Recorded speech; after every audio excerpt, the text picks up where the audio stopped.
सुप्रभात।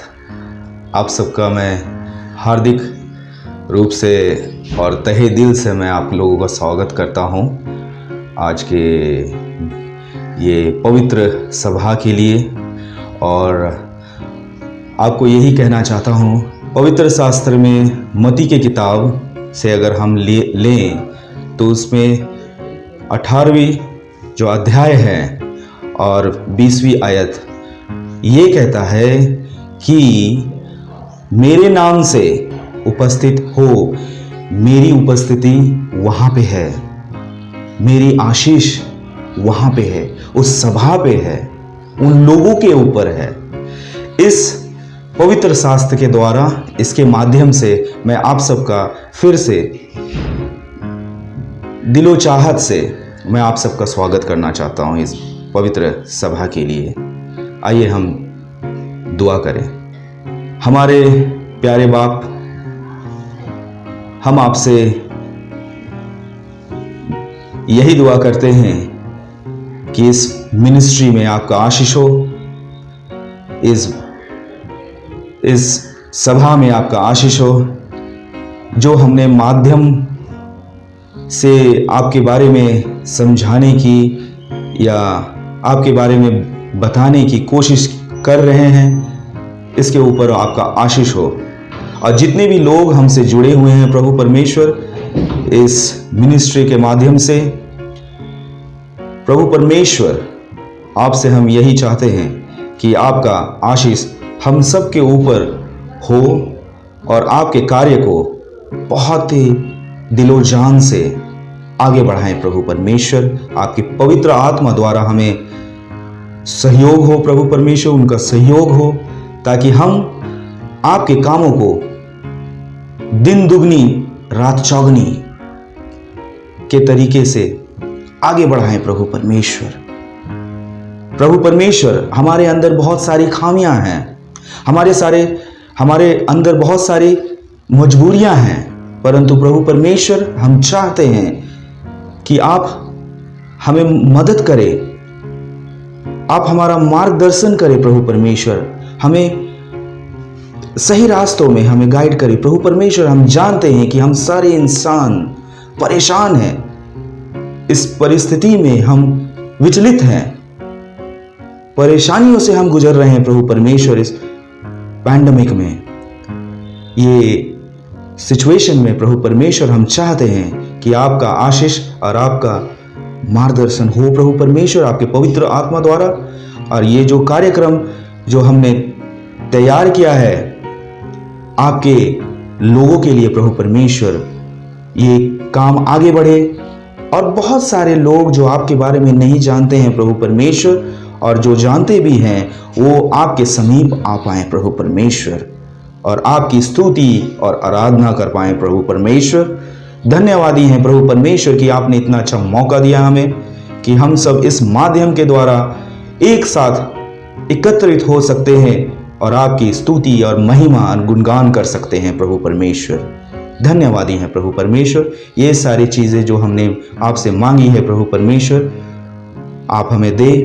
पूरे देशवासियों के साथ हो, पूरे धरती में लोग हैं प्रभु परमेश्वर, सबके साथ हो, सबको आशीषित कर प्रभु परमेश्वर। आपकी आशीष की बहुत ज़रूरत है हमारे जीवन में प्रभु परमेश्वर, क्योंकि हम वंचित हो गए हैं। कभी कभी हमें ऐसा लगता है प्रभु परमेश्वर आपसे, आप हमारे जीवन में आए प्रभु परमेश्वर, हम सबको सही रास्ता में ले चल प्रभु परमेश्वर, ताकि हम आगे बढ़े और आपके आने दूसरे आगमन का हम तैयार कर सके प्रभु परमेश्वर, हम तैयारी कर सके और अपने आप को तैयार कर सके प्रभु परमेश्वर। और क्या मांगे प्रभु परमेश्वर, जो भी स्पीकर्स हैं, जो भी बोलने वाले हैं आपके पवित्र शास्त्र से प्रभु परमेश्वर, इस कार्यक्रम में, ये पवित्र सभा में, उन सबको आशीषित कर प्रभु परमेश्वर, सबको मार्गदर्शन कर प्रभु परमेश्वर, ताकि वो अच्छे तरीके से, सही तरीके से आपके वचनों को सबके सामने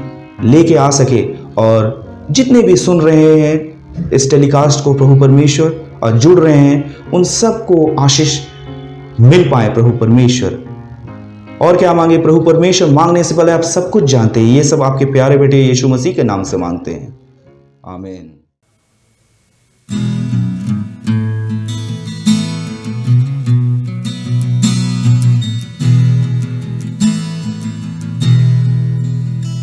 सारी सृष्टि के मालिक तुम ही हो, सारी सृष्टि की रक्षक तुम ही हो। करते हैं तुझको सादर प्रणाम, गाते हैं तेरे ही गुणगान। हालेलुया, हालेलुया, हालेलुया, हालेलुया,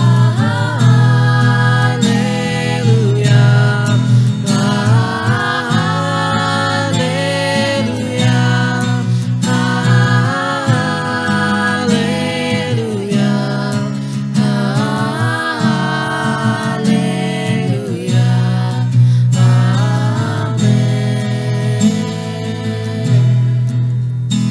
सारी सृष्टि को तेरा सहारा, सारे संकट से हमको बचाना।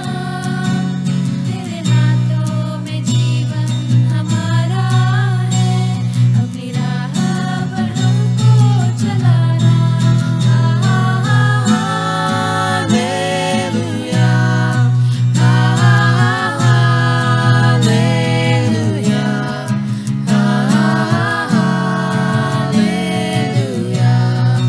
हालेलुया,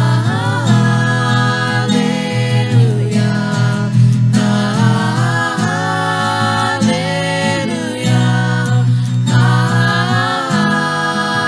हालेलुया, हालेलुया, आमीन। तेरे हाथों की रचना, हम पर रहे तेरी करुणा। तन मन धन हमारा तेरा है, इन्हें शैतान को छूने न देना। हालेलुया, हालेलुया,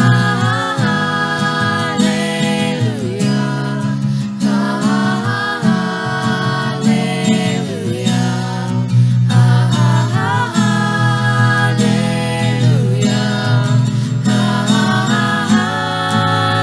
हालेलुया,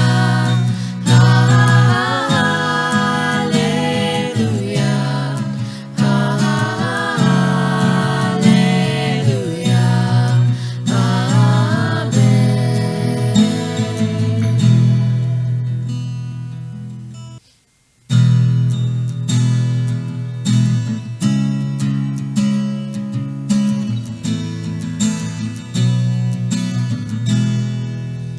यीशु मसीह, तेरे जैसा है कोई नहीं। तेरे चरणों में झुके आसमान, और महिमा गाए ज़मीन। यीशु मसीह, तेरे जैसा है कोई नहीं। तेरे चरणों में झुके आसमान, और महिमा गाए ज़मीन। हम गाए होसन्ना, तू राजाओं का है राजा। तेरी महिमा होए सदा, तू है प्रभु हमारा खुदा। प्यारे पिता, तूने हमसे इतना प्यार किया, हमें पापों से छुड़ाने को अपने बेटे को कुर्बान किया। प्यारे पिता, तूने हमसे इतना प्यार किया,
सप्रोय, मैं ब्राजील से आती हूँ।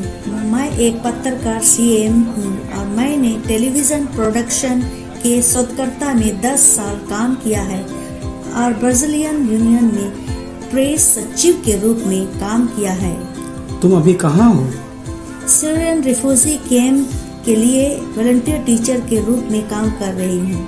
तुम्हारा स्थानीय पसंद भोजन क्या है? इस जगह से मेरा पसंदीदा खाना, एक दिन मैंने अपनी माँ से पूछा कि वहाँ सीरियन परिवार रहते हैं, वे सब कुछ स्वादिष्ट खाना बनाते हैं। सैंडविच से स्वादिष्ट सूप वे पनीर के साथ बनाते हैं, लेकिन सब कुछ बहुत अच्छा है। आप एक कठिन दिन का वर्णन कैसे करते हैं? बच्चों को पढ़ाना इतना रोमांटिक अनुभव नहीं है कि वे प्यारे और मनमोहक होते हैं। वे वास्तव में, लेकिन वे ऊर्जाओं से भरे हुए हैं और अनियंत्रित हैं। मिस, क्या मैं बाथरूम जा सकता हूँ? मिस, पानी पी सकता हूँ? ये कर सकता हूँ? मुझे यह पसंद है, मुझे यह पसंद नहीं। यह सब मुझे पागल बना देते हैं। आप एक आदर्श दिन का वर्णन कैसे करते हैं? इससे कोई फर्क नहीं पड़ता कि आप कितनी भाषा जानते हैं, आप उनसे कितना अच्छा बोलते हैं। आप उन्हें सुनते हैं और सिखाते हैं और इससे काम करता है और उन्हें लगता है कि उन्हें उन चीज़ों के बारे में पता चला है जो आप उनकी मदद कर रहे हैं। इसलिए मेरे लिए सही दिन है। आप क्या कहते हैं कि कोई स्वयंसेवी शिक्षक के बारे में सोच रहे हैं? आपके कंफर्ट जोन में कोई वृद्धि नहीं है। अपने कंफर्ट जोन से बाहर आए, यह विकसित होने का अवसर है। मनुष्य के रूप में विकसित होते हैं। ईश्वर आपको मदद करे।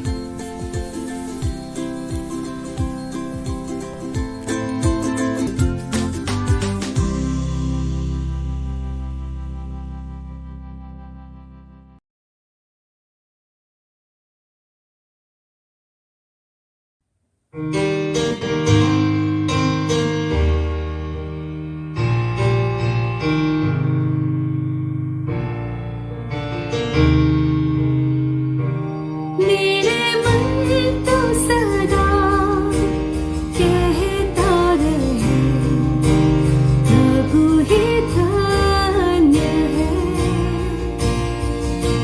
दिल की गहराई से आराधना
प्रिय दर्शकों, आपका फिर से मैं एक बारी प्रभु यीशु के पवित्र और मधुर नाम में स्वागत करना चाहती हूँ। आप सबको जय मसीह की।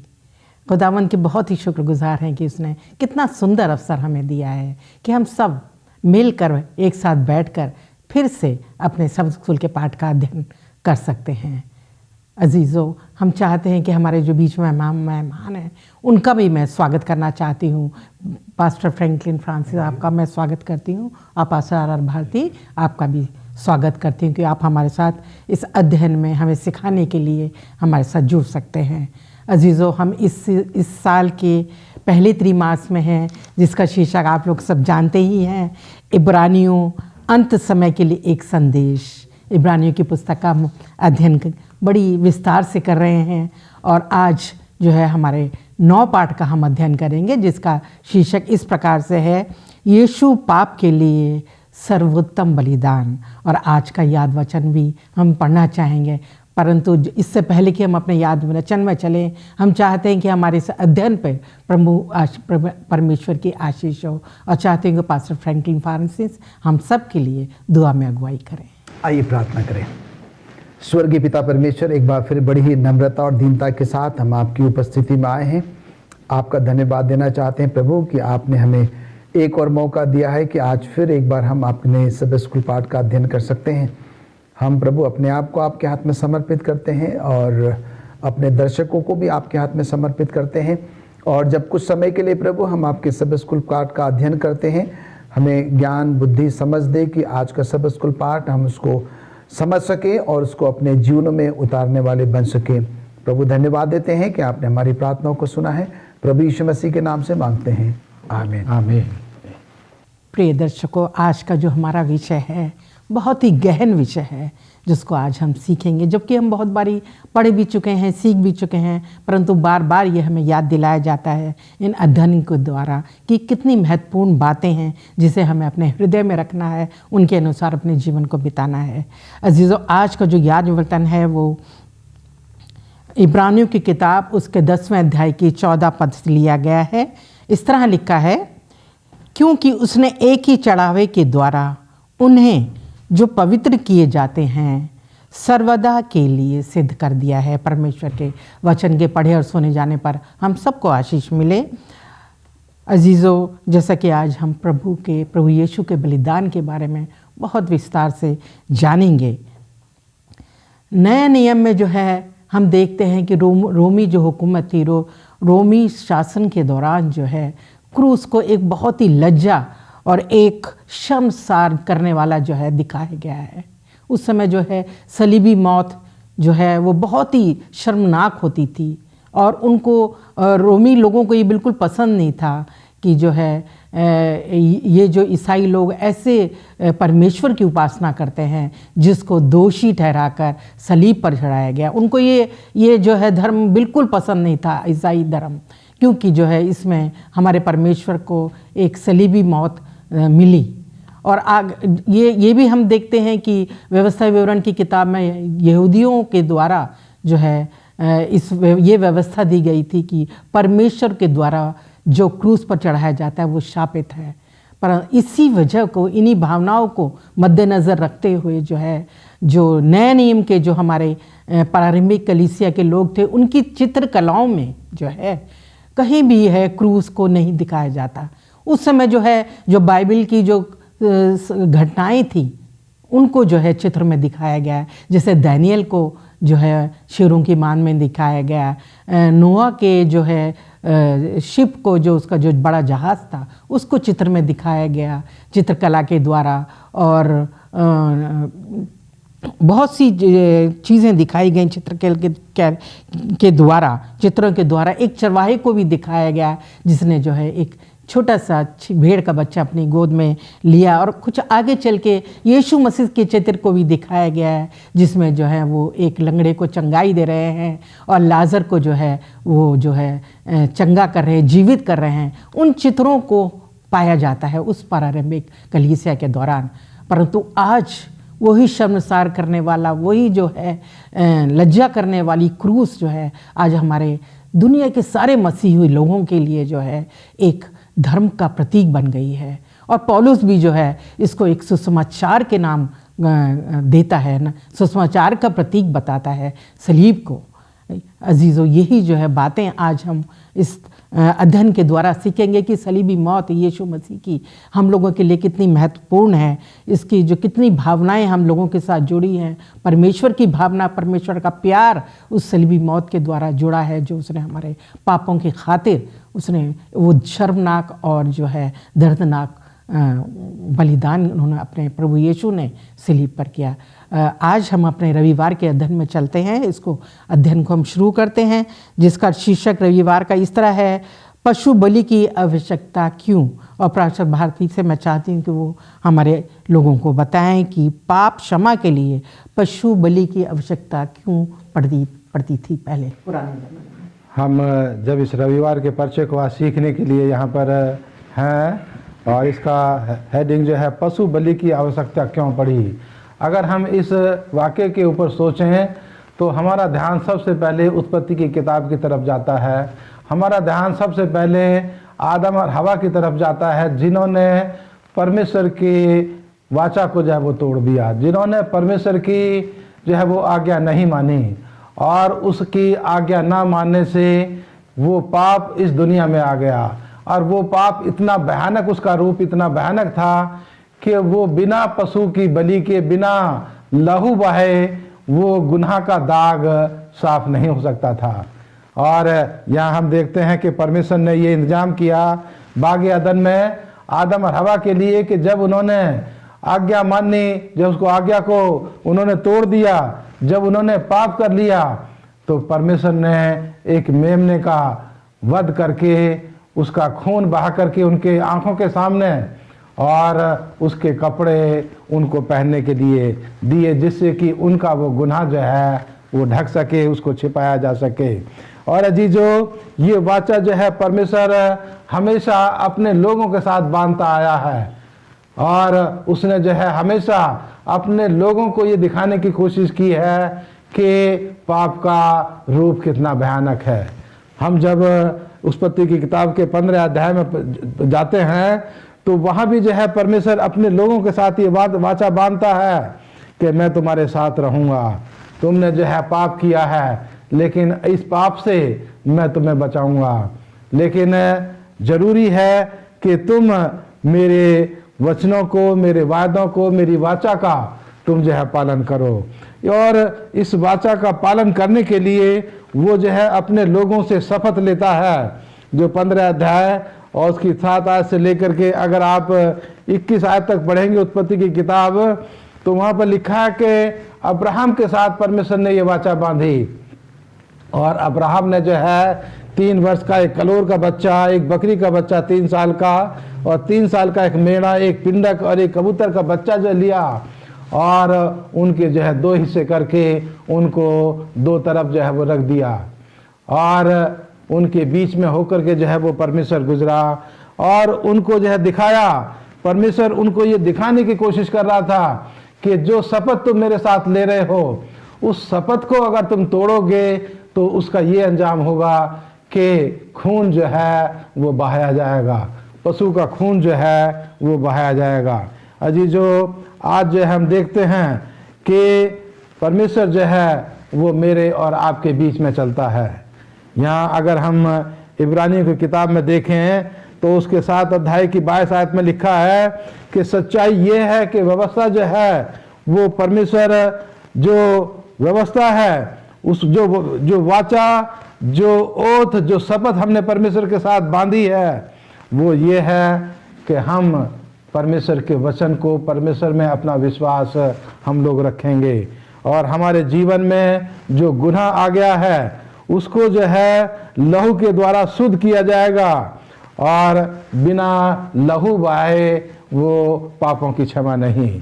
और इसीलिए जो है पशु बलि की आवश्यकता पड़ी, एक गुनाहगार व्यक्ति को ये दिखाने के लिए कि गुनाह का कितना भयानक रूप है, और बिना खून बहाए ये पाप का गुनाह, पाप का दाग वो आपके जीवन से जो है वो साफ नहीं हो सकता। और इसीलिए पशु बलि की आवश्यकता जो है वो इस दुनिया में आई कि खुदा इंसान को दिखाना चाहता था कि जो तुमने आज्ञा तोड़ी है और आज्ञा तोड़ने से जो पाप इस दुनिया में आ गया है उसका रूप वो कितना भयानक है, और वो बिना जानवर का लहू बहाए वो तुम उसका एहसास नहीं कर सकते, और उसके खून के बहाने से ही तुम्हारे पाप जो हैं वो क्षमा हो सकते हैं। शुक्रगुजार हूँ पास्टर भारती आपका इस वचन को समझाने के लिए, इस क्वेश्चन को अच्छे से समझाने के लिए। आइए हम सोमवार के अध्ययन में चलते हैं जिसका शीर्षक है अलग अलग भेंट। और पास्टर फ्रैंकलिन आप बताइए हम सबको, हमारे दर्शकों को भी, यहूदियों द्वारा कौन सी भेंटें पुराने नियम में लाई जाती थी और उन भेंटों का क्या मतलब होता था। बहुत बहुत धन्यवाद देते हैं मिसेस भारती आपका इस अच्छे प्रश्न के लिए। हम सोमवार के पाठ में हैं जिसका शीर्षक है अलग अलग भेंटें, और इससे पहले कि जो है हम इन 5 भेंटों के बारे में जिक्र करें जिसका कि संत पौलुस उल्लेख कर रहा है, मैं चाहता हूं कि आप मेरे साथ अपनी बाइबलें खोलें।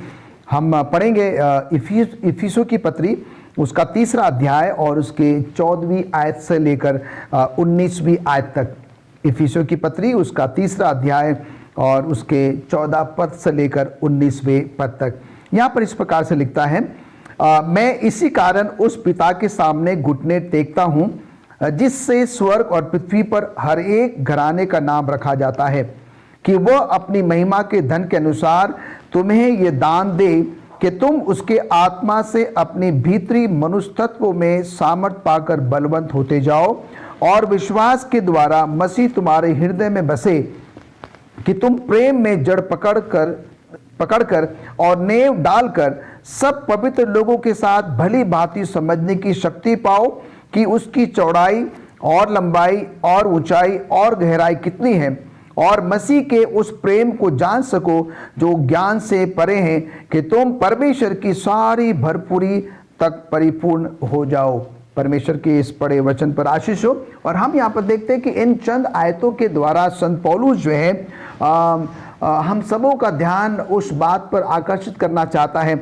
और यहाँ पर हम देखते हैं कि संत पौलुस जो है इफिसियों की कलीसिया के लिए जो है वो प्रार्थना कर रहा है, और हम यहाँ पर देखते हैं कि अपने इस प्रार्थना में जो है वो चाहता है कि इफिसियों की जो लोग हैं वो परमेश्वर के उस परस्पर प्रेम में क्या रहें, बने रहें, वो उस जड़ में जो है वो मजबूती के साथ जो है वो स्थिर रहें। और जैसे कि हम सब जानते हैं कि पुराने नियम के अनुसार, पुराने नियम में जो है हम देखते थे कि यहूदी क्या करते थे, वो जब जब परमेश्वर के पास आते थे वो कोई ना कोई भेंट जो है वो लेकर आया करते थे, और ये भेंटें जो हैं उनका परमेश्वर के प्रति धन्यवाद देना, परमेश्वर के प्रति कृतज्ञता जो है वो दर्शाना या प्रकट करने को जो है वो बताता था। और उसके साथ ही साथ वो ये भी बताता था कि वो परमेश्वर से जो है वो कितना प्रेम कर रहे हैं।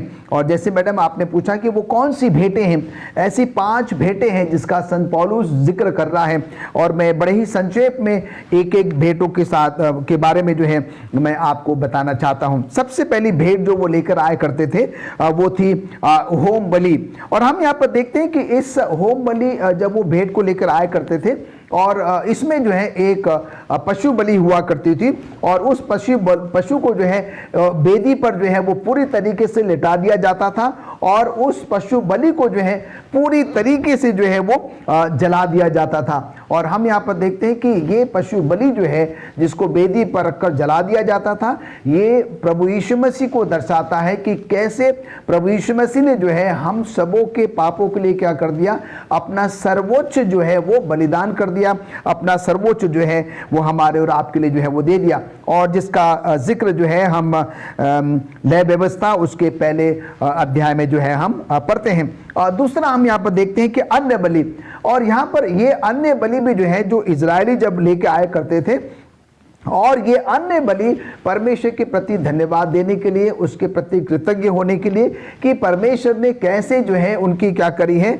देखभाल करी है।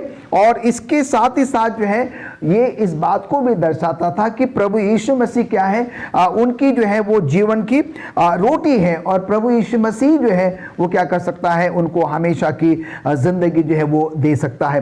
तीसरी भेंट हम देखते हैं कि मेल बलि हुआ करती थी। और ये भेंट, ये उपहार जो है वो क्या करते थे, अपने मित्रों, अपने परिवारों के साथ जो है वो बीच में एक दूसरे के साथ साझा किया करते थे। चाहे वो भोजन हो, चाहे वो कुछ दूसरी वस्तुएं हो, एक दूसरे के साथ वो बांटा करते थे। और हम यहाँ पर देखते हैं कि ये भेंट भी क्या करती है, इस बात को दर्शाती है कि कैसे प्रभु यीशु मसीह ने क्या किया, अपने मृत्यु जो है सबके लिए क्या किया, बिल्कुल बराबर बराबर जो है वो दी है। और प्रभु यीशु मसीह के मृत्यु के द्वारा हम सबों को जीवन मिलता है और हम सबों को जो है वो शांति भी मिलती है। उसके बाद हम चौथी भेंट में जाते हैं जिसका नाम है कि पाप बलि। और हम यहाँ पर देखते हैं कि ये भेंट ने जो है पाप के कारण हुए दोष को दूर कर देने का कारण बनी। और ये पशु बलि का जो लहू है वो पशु के जीवन को दर्शाता है, और ये लहू यीशु के लहू का चित्र मात्र है। पर हम देखते हैं कि जो बचाव है, जो जीवन है, वो सिर्फ और सिर्फ प्रभु यीशु मसीह के द्वारा ही हमें क्या कर सकता है, मिल सकता है। प्रभु यीशु मसीह का जो लहू है, जो उसने क्या किया, हमें और आपके लिए क्रूस पर बहाया है, उसके द्वारा ही हमें नजात, उसी के द्वारा ही हमें जो है वो छुटकारा या जीवन जो है वो मिल सकता है। और आखिरी भेंट जो वो चढ़ाया करते थे वो दोष बलि कहलाती है। और ये भेंट हमें ये दिखाती है कि जब परमेश्वर हमें माफ कर देता है, जब हम गुनाह करते हैं, पाप करते हैं, कोई ऐसी गलती कर देते हैं, और जब हम प्रभु परमेश्वर के पास जाते हैं, हम अपने आप को दोषी मानते हैं और हम अपने पापों के लिए, गुनाहों के लिए पश्चाताप करते हैं, और परमेश्वर क्या करता है, हमारे पापों को, गुनाहों को, खताओं को माफ करता है। और परमेश्वर हम सबसे आशा करता है, हम सबसे ये चाहता है कि हम उन पापों को, उन गुनाहों को, उन खताओं को क्या करें, फिर से रिपीट ना करें, फिर से हम ना दोहराएं, क्योंकि परमेश्वर ने क्या किया है, हमारे पापों को, गुनाहों को जो है वो माफ कर दिया है। परमेश्वर हम सबों से यही जो है वो अपेक्षा जो है वो करता है। तो मैडम, ये जो 5 प्रकार की जो भेंटें हैं जो यहूदी लोग, इजराइल लोग क्या करते थे, वो प्रभु परमेश्वर के पास जो है वो लाया करते थे। और ये सारी भेंटें जो है अंततः ये दर्शाती थी कि कैसे जो है प्रभु यीशु मसीह का लहू जो है वो हमें और आपको क्या कर सकता है, वो बचा सकता है। शुक्रगुजार हूँ पास्टर फ्रैंकलिन आपका। आइए हम मंगलवार के अध्ययन में चलते हैं, जिसका शीर्षक है यीशु सर्वोत्तम भेंट।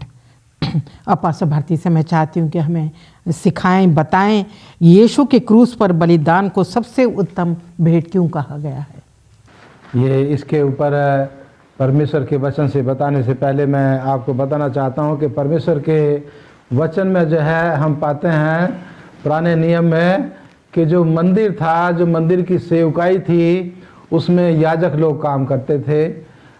प्रतिदिन याजकों का काम था कि सबसे पहले वो अपने लिए भेंट चढ़ाएं, और उसके बाद जो गुनाहगार, जो पापी लोग थे, वो अपने पापों के लिए भेंट लेकर के आते थे।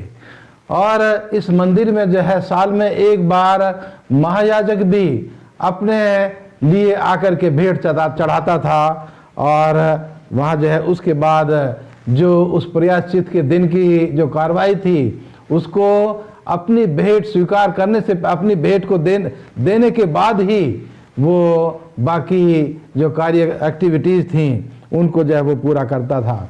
लेकिन हम यह देखते हैं जो याजक थे वो हमेशा के लिए नहीं होते थे, क्योंकि मौत उनके जीवन में आती थी और वो उनकी जगह दूसरा व्यक्ति ले लेता था। महायाजक भी वो हमेशा के लिए एक ही नहीं होता था, वो महायाजक भी जो है वो मौत को प्राप्त होता था और उसके बाद दूसरा महायाजक चुना जाता था। लेकिन अजीजों, आज हम जब यीशु मसीह के लिए हम यहाँ पर सीख रहे हैं कि यीशु मसीह जो हैं वो उत्तम भेंट हैं, जो पास्टर फ्रैंकलिन ने 5 भेंटों का जो यहाँ पर जिक्र किया गया है, जो तमाम भेंटें जो हैं, ये 5 भेंटें हैं, खुदामंद यीशु मसीह के महान बलिदान की तरफ इशारा करती हैं। और यीशु मसीह का महान बलिदान, उत्तम बलिदान क्यों है, उसके लिए मैं इब्रानियों की किताब उसके 7 अध्याय की 26 और 27 आयत पढ़ना चाहता हूँ। इब्रानियों 7 अध्याय उसकी 26 और 27 आयत में इस तरह से लिखा है, अतः ऐसा ही महायाजक हमारे योग्य था, जो पवित्र और निष्कपट और निर्मल और पापियों से अलग और स्वर्ग से भी ऊंचा किया गया हो। उन महायाजकों के समान उसे आवश्यक नहीं कि प्रतिदिन पहले अपने पापों और फिर लोगों के पापों के लिए बलिदान चढ़ाए, क्योंकि उसने अपने आप को बलिदान चढ़ाकर उसे एक ही बार में पूरा कर दिया। आज हम जब यीशु मसीह के उस उत्तम भेंट के बारे में, उत्तम बलिदान के बारे में पढ़ रहे हैं, तो हम यहाँ देखते हैं यीशु मसीह के जीवन के लिए कि यीशु मसीह का जीवन जो था वो पवित्र जीवन था। उसका जीवन जो था वो निर्मल जीवन था। उसके जीवन में कोई पाप नहीं था। उसका जीवन जो है वो पूरी तरह से वो पवित्र जीवन था। अजीजों, यहाँ जो हम पाते हैं कि यीशु मसीह का ये महान बलिदान जो था वो पूरी तरह से एक परफेक्ट बलिदान था, क्योंकि जो जानवर जिनकी भेंट दी जाती थी वो पाप से भरे हुए थे, लेकिन यीशु मसीह ने अपना जीवन जो पाप से रहित था उसको बलिदान दे करके एक पूरी कामिल और परफेक्ट और पवित्र भेंट जो है वो अपने जीवन को चढ़ा करके जो है उन्होंने पूरी की। और यीशु मसीह की ये भेंट जो है वो जो सूली पर उसने अपने जीवन को दिखाया और चढ़ाया, ये जो है दिखाती है कि यीशु मसीह का खून ही जो है वो हमें हमारे पापों से शुद्ध कर सकता है। और यीशु मसीह की भेंट, यीशु मसीह का लहू जो है उसी के अंदर इतनी शक्ति और सामर्थ्य है कि वो हमें शुद्ध और पवित्र बनाती है। वही हमें शुद्ध और एकदम पवित्र वो जो है उसका लहू हमें बनाता है। यीशु मसीह की भेंट हमें आत्मिक जीवन भी जीने की हमें जो है वो प्रेरणा देती है। यीशु मसीह की भेंट हमें आत्मिक जीवन भी देती है।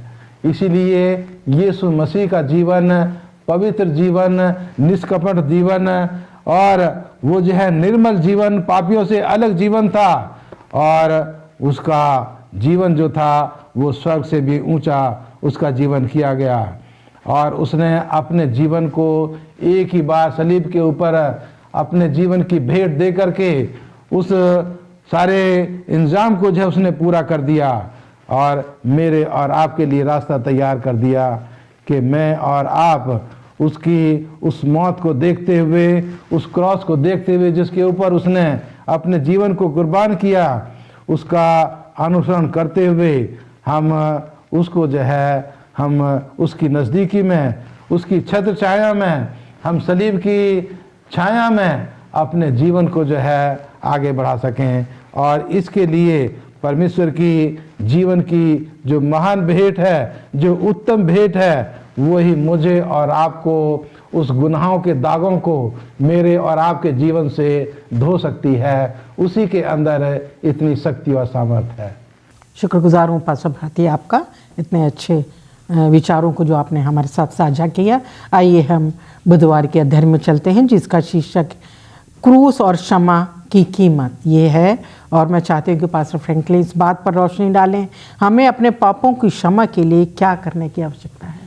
बहुत ही अच्छा प्रश्न है मिसेस भारती कि हमें अपने पापों की क्षमा के लिए जो है वो क्या करना चाहिए। और आज के परिवेश में हम सब जानते हैं कि लोग जो है अपने पापों की क्षमा के लिए, उस मोक्ष के लिए, उस शांति और समाधान को प्राप्त करने के लिए जो है वो ना जाने क्या क्या क्या क्या करते हैं। हम सब उसके बारे में बहुत भली भांति जो है वो जानते हैं। पर आज के इस बुधवार के पाठ में जो है हम सीखने की और समझने की कोशिश करेंगे कि परमेश्वर जो है हम सबसे बिल्कुल भी इस प्रकार की आशा नहीं करता कि हम जो है अपने पापों को, गुनाहों को माफ़ करने के लिए जो है अब फिर से क्या करें, कोई ऐसा बलिदान चढ़ाएं या लंबी लंबी यात्राएं करें या कुछ इस प्रकार का जो है वो काम करें।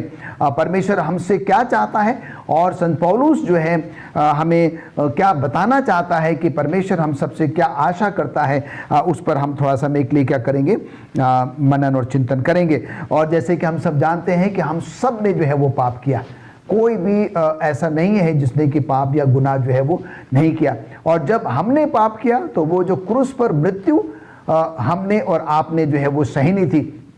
पर हम यहाँ पर देखते हैं कि परमेश्वर के उस अगापे प्रेम के द्वारा उस अनुग्रह के द्वारा, उस अतुल्य प्रेम के द्वारा जो है क्या हुआ कि उन्होंने अपना एक लौता पुत्र जो है, जो कि प्रभु यीशु मसीह है, उन्होंने क्या कर दिया, हम सबके पापों के लिए जो है उस क्रूस पर उसको क्या कर दिया, बलिदान कर दिया। बुधवार का हमारा जो शीर्षक है वो है क्रूस और क्षमा की कीमत। और हम यहाँ पर देखते हैं कि बार बार हमने इस पर कई बार जो है वो चर्चाएं करी हैं। क्रूस पर जो मृत्यु प्रभु यीशु मसीह ने सही या अपनी जो जान क्रूस पर उन्होंने दी है, उसकी कोई कीमत जो है वो अदा नहीं कर सकता।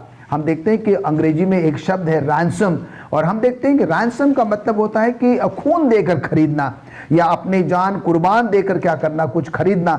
और हम सब जानते हैं कि प्रभु यीशु मसीह ने क्या किया, अपने आप को जो है उस क्रूस पर बलिदान कर दिया। और वो एक ऐसी बड़ी कीमत जो है जो कि हमने और आपने चुकानी थी, वो प्रभु यीशु मसीह ने क्या कर लिया, कीमत जो है वो चुका दी।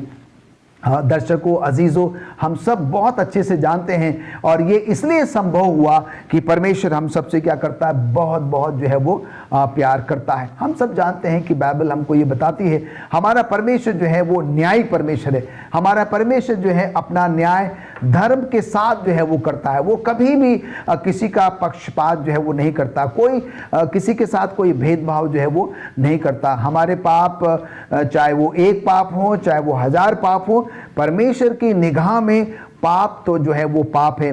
परमेश्वर जो है, जो जिस व्यक्ति ने एक पाप किया है उसको भी माफ करता है, जिसने 1000 पाप किए हैं परमेश्वर क्या करता है, उसको भी जो है वो माफ करता है। और उसका सबसे बड़ा कारण ये है क्योंकि परमेश्वर ने जो है जब अपनी जान उस क्रूस पर दी, तो हम देखते हैं उसने कोई भेदभाव नहीं किया। चाहे व्यक्ति ने एक पाप किया हो, चाहे उसने कई पाप क्यों न किए हो, पर उसने सबके लिए जो है बराबर अपनी जान उस क्रूस पर क्या कर दी, बलिदान कर दी। और इसी संदर्भ में जो है इसको और भी बेहतर तरीके से समझने के लिए मैं चाहता हूं कि आप अपनी बाइबलें मेरे साथ खोलें और हम पढ़ेंगे इब्रानियों की पत्री उसका 9वां अध्याय और उसके 22वें पद से लेकर 28वें पद तक। और ये चंद आयतें जो है हमें क्रूस के बारे में और उस क्षमा के बारे में, उस कीमत के बारे में जो है और भी बेहतर क्या करेगी, समझने में मदद करेगी। इब्रानियों की पत्री उसका 9वां अध्याय और उसके 22वीं आयत से लेकर मैं 29वीं 28वीं आयत तक जो है आपके सामने पढ़ूंगा। यहां पर यह लिखता है, सच तो यह है कि व्यवस्था के अनुसार प्राय सब वस्तुएं लहू के द्वारा शुद्ध की जाती हैं और बिना लहू बहाए पापों की क्षमा नहीं।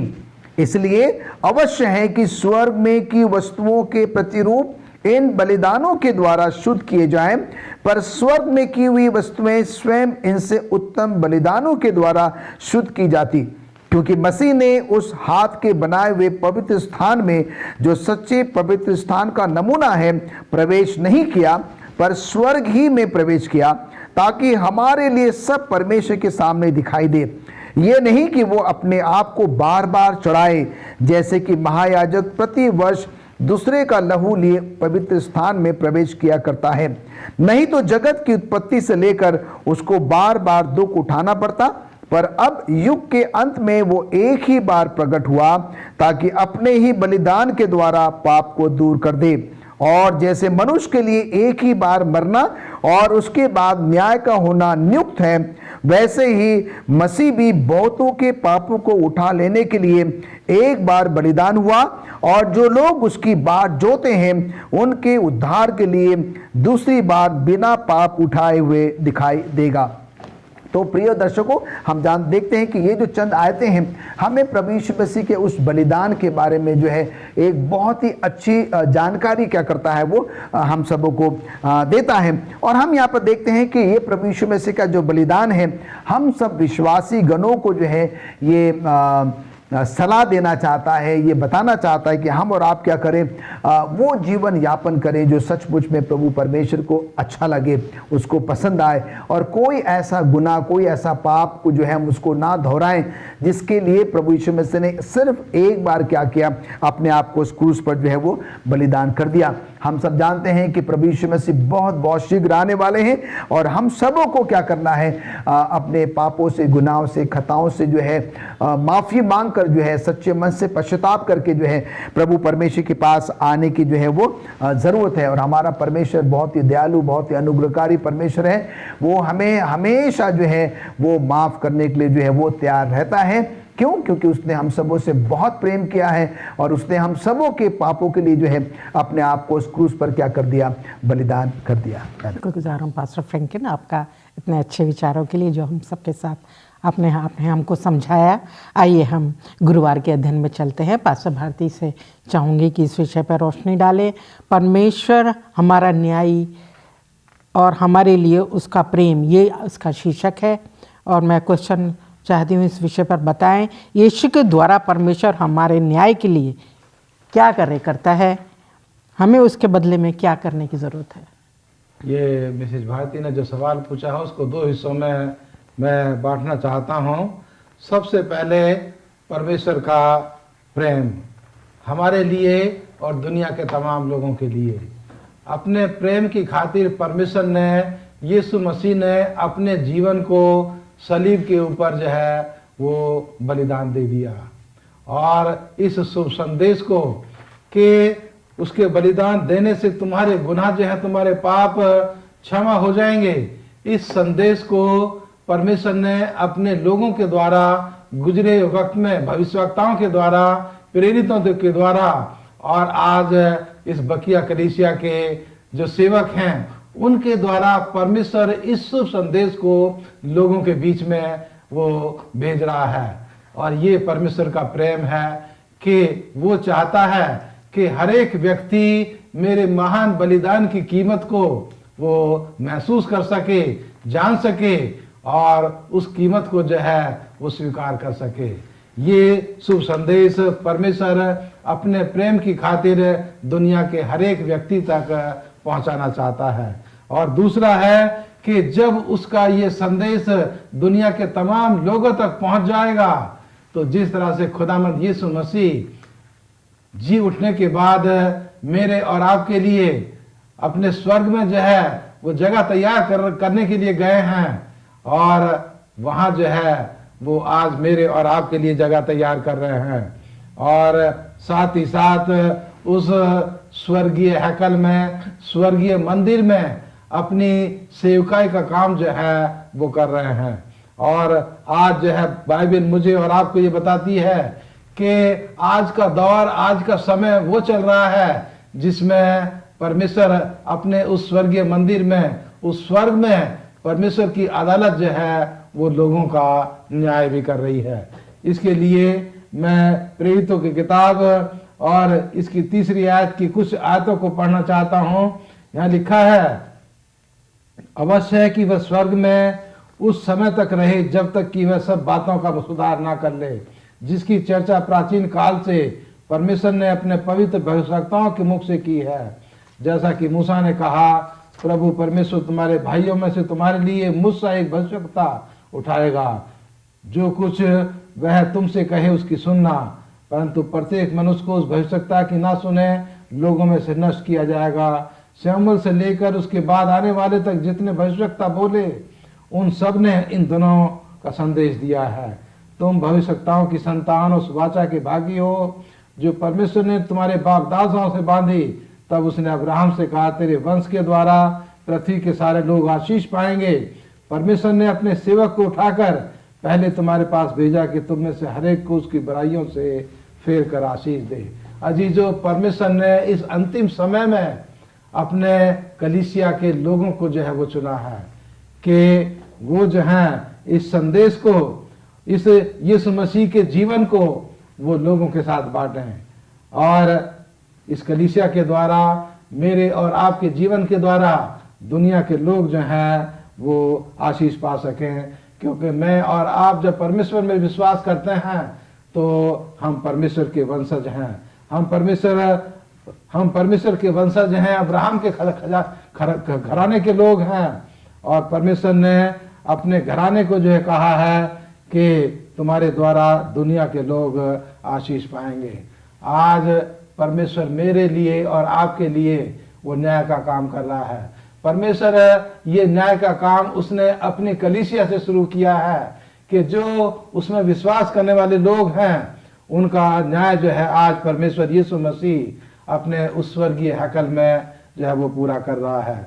और वहाँ उस गुनहगार व्यक्ति को परमेश्वर जो है उसकी अदालत में उसको खड़ा किया जाता है और यीशु मसीह उसके लिए कहता है कि इसने मेरे लहू से अपने जीवन को जो धो लिया है, इसने मेरे महान बलिदान में विश्वास किया है और अपने पिता परमेश्वर से उसके लिए दया और विनती करता है कि इसको जो है अनंत जीवन दिया जाए।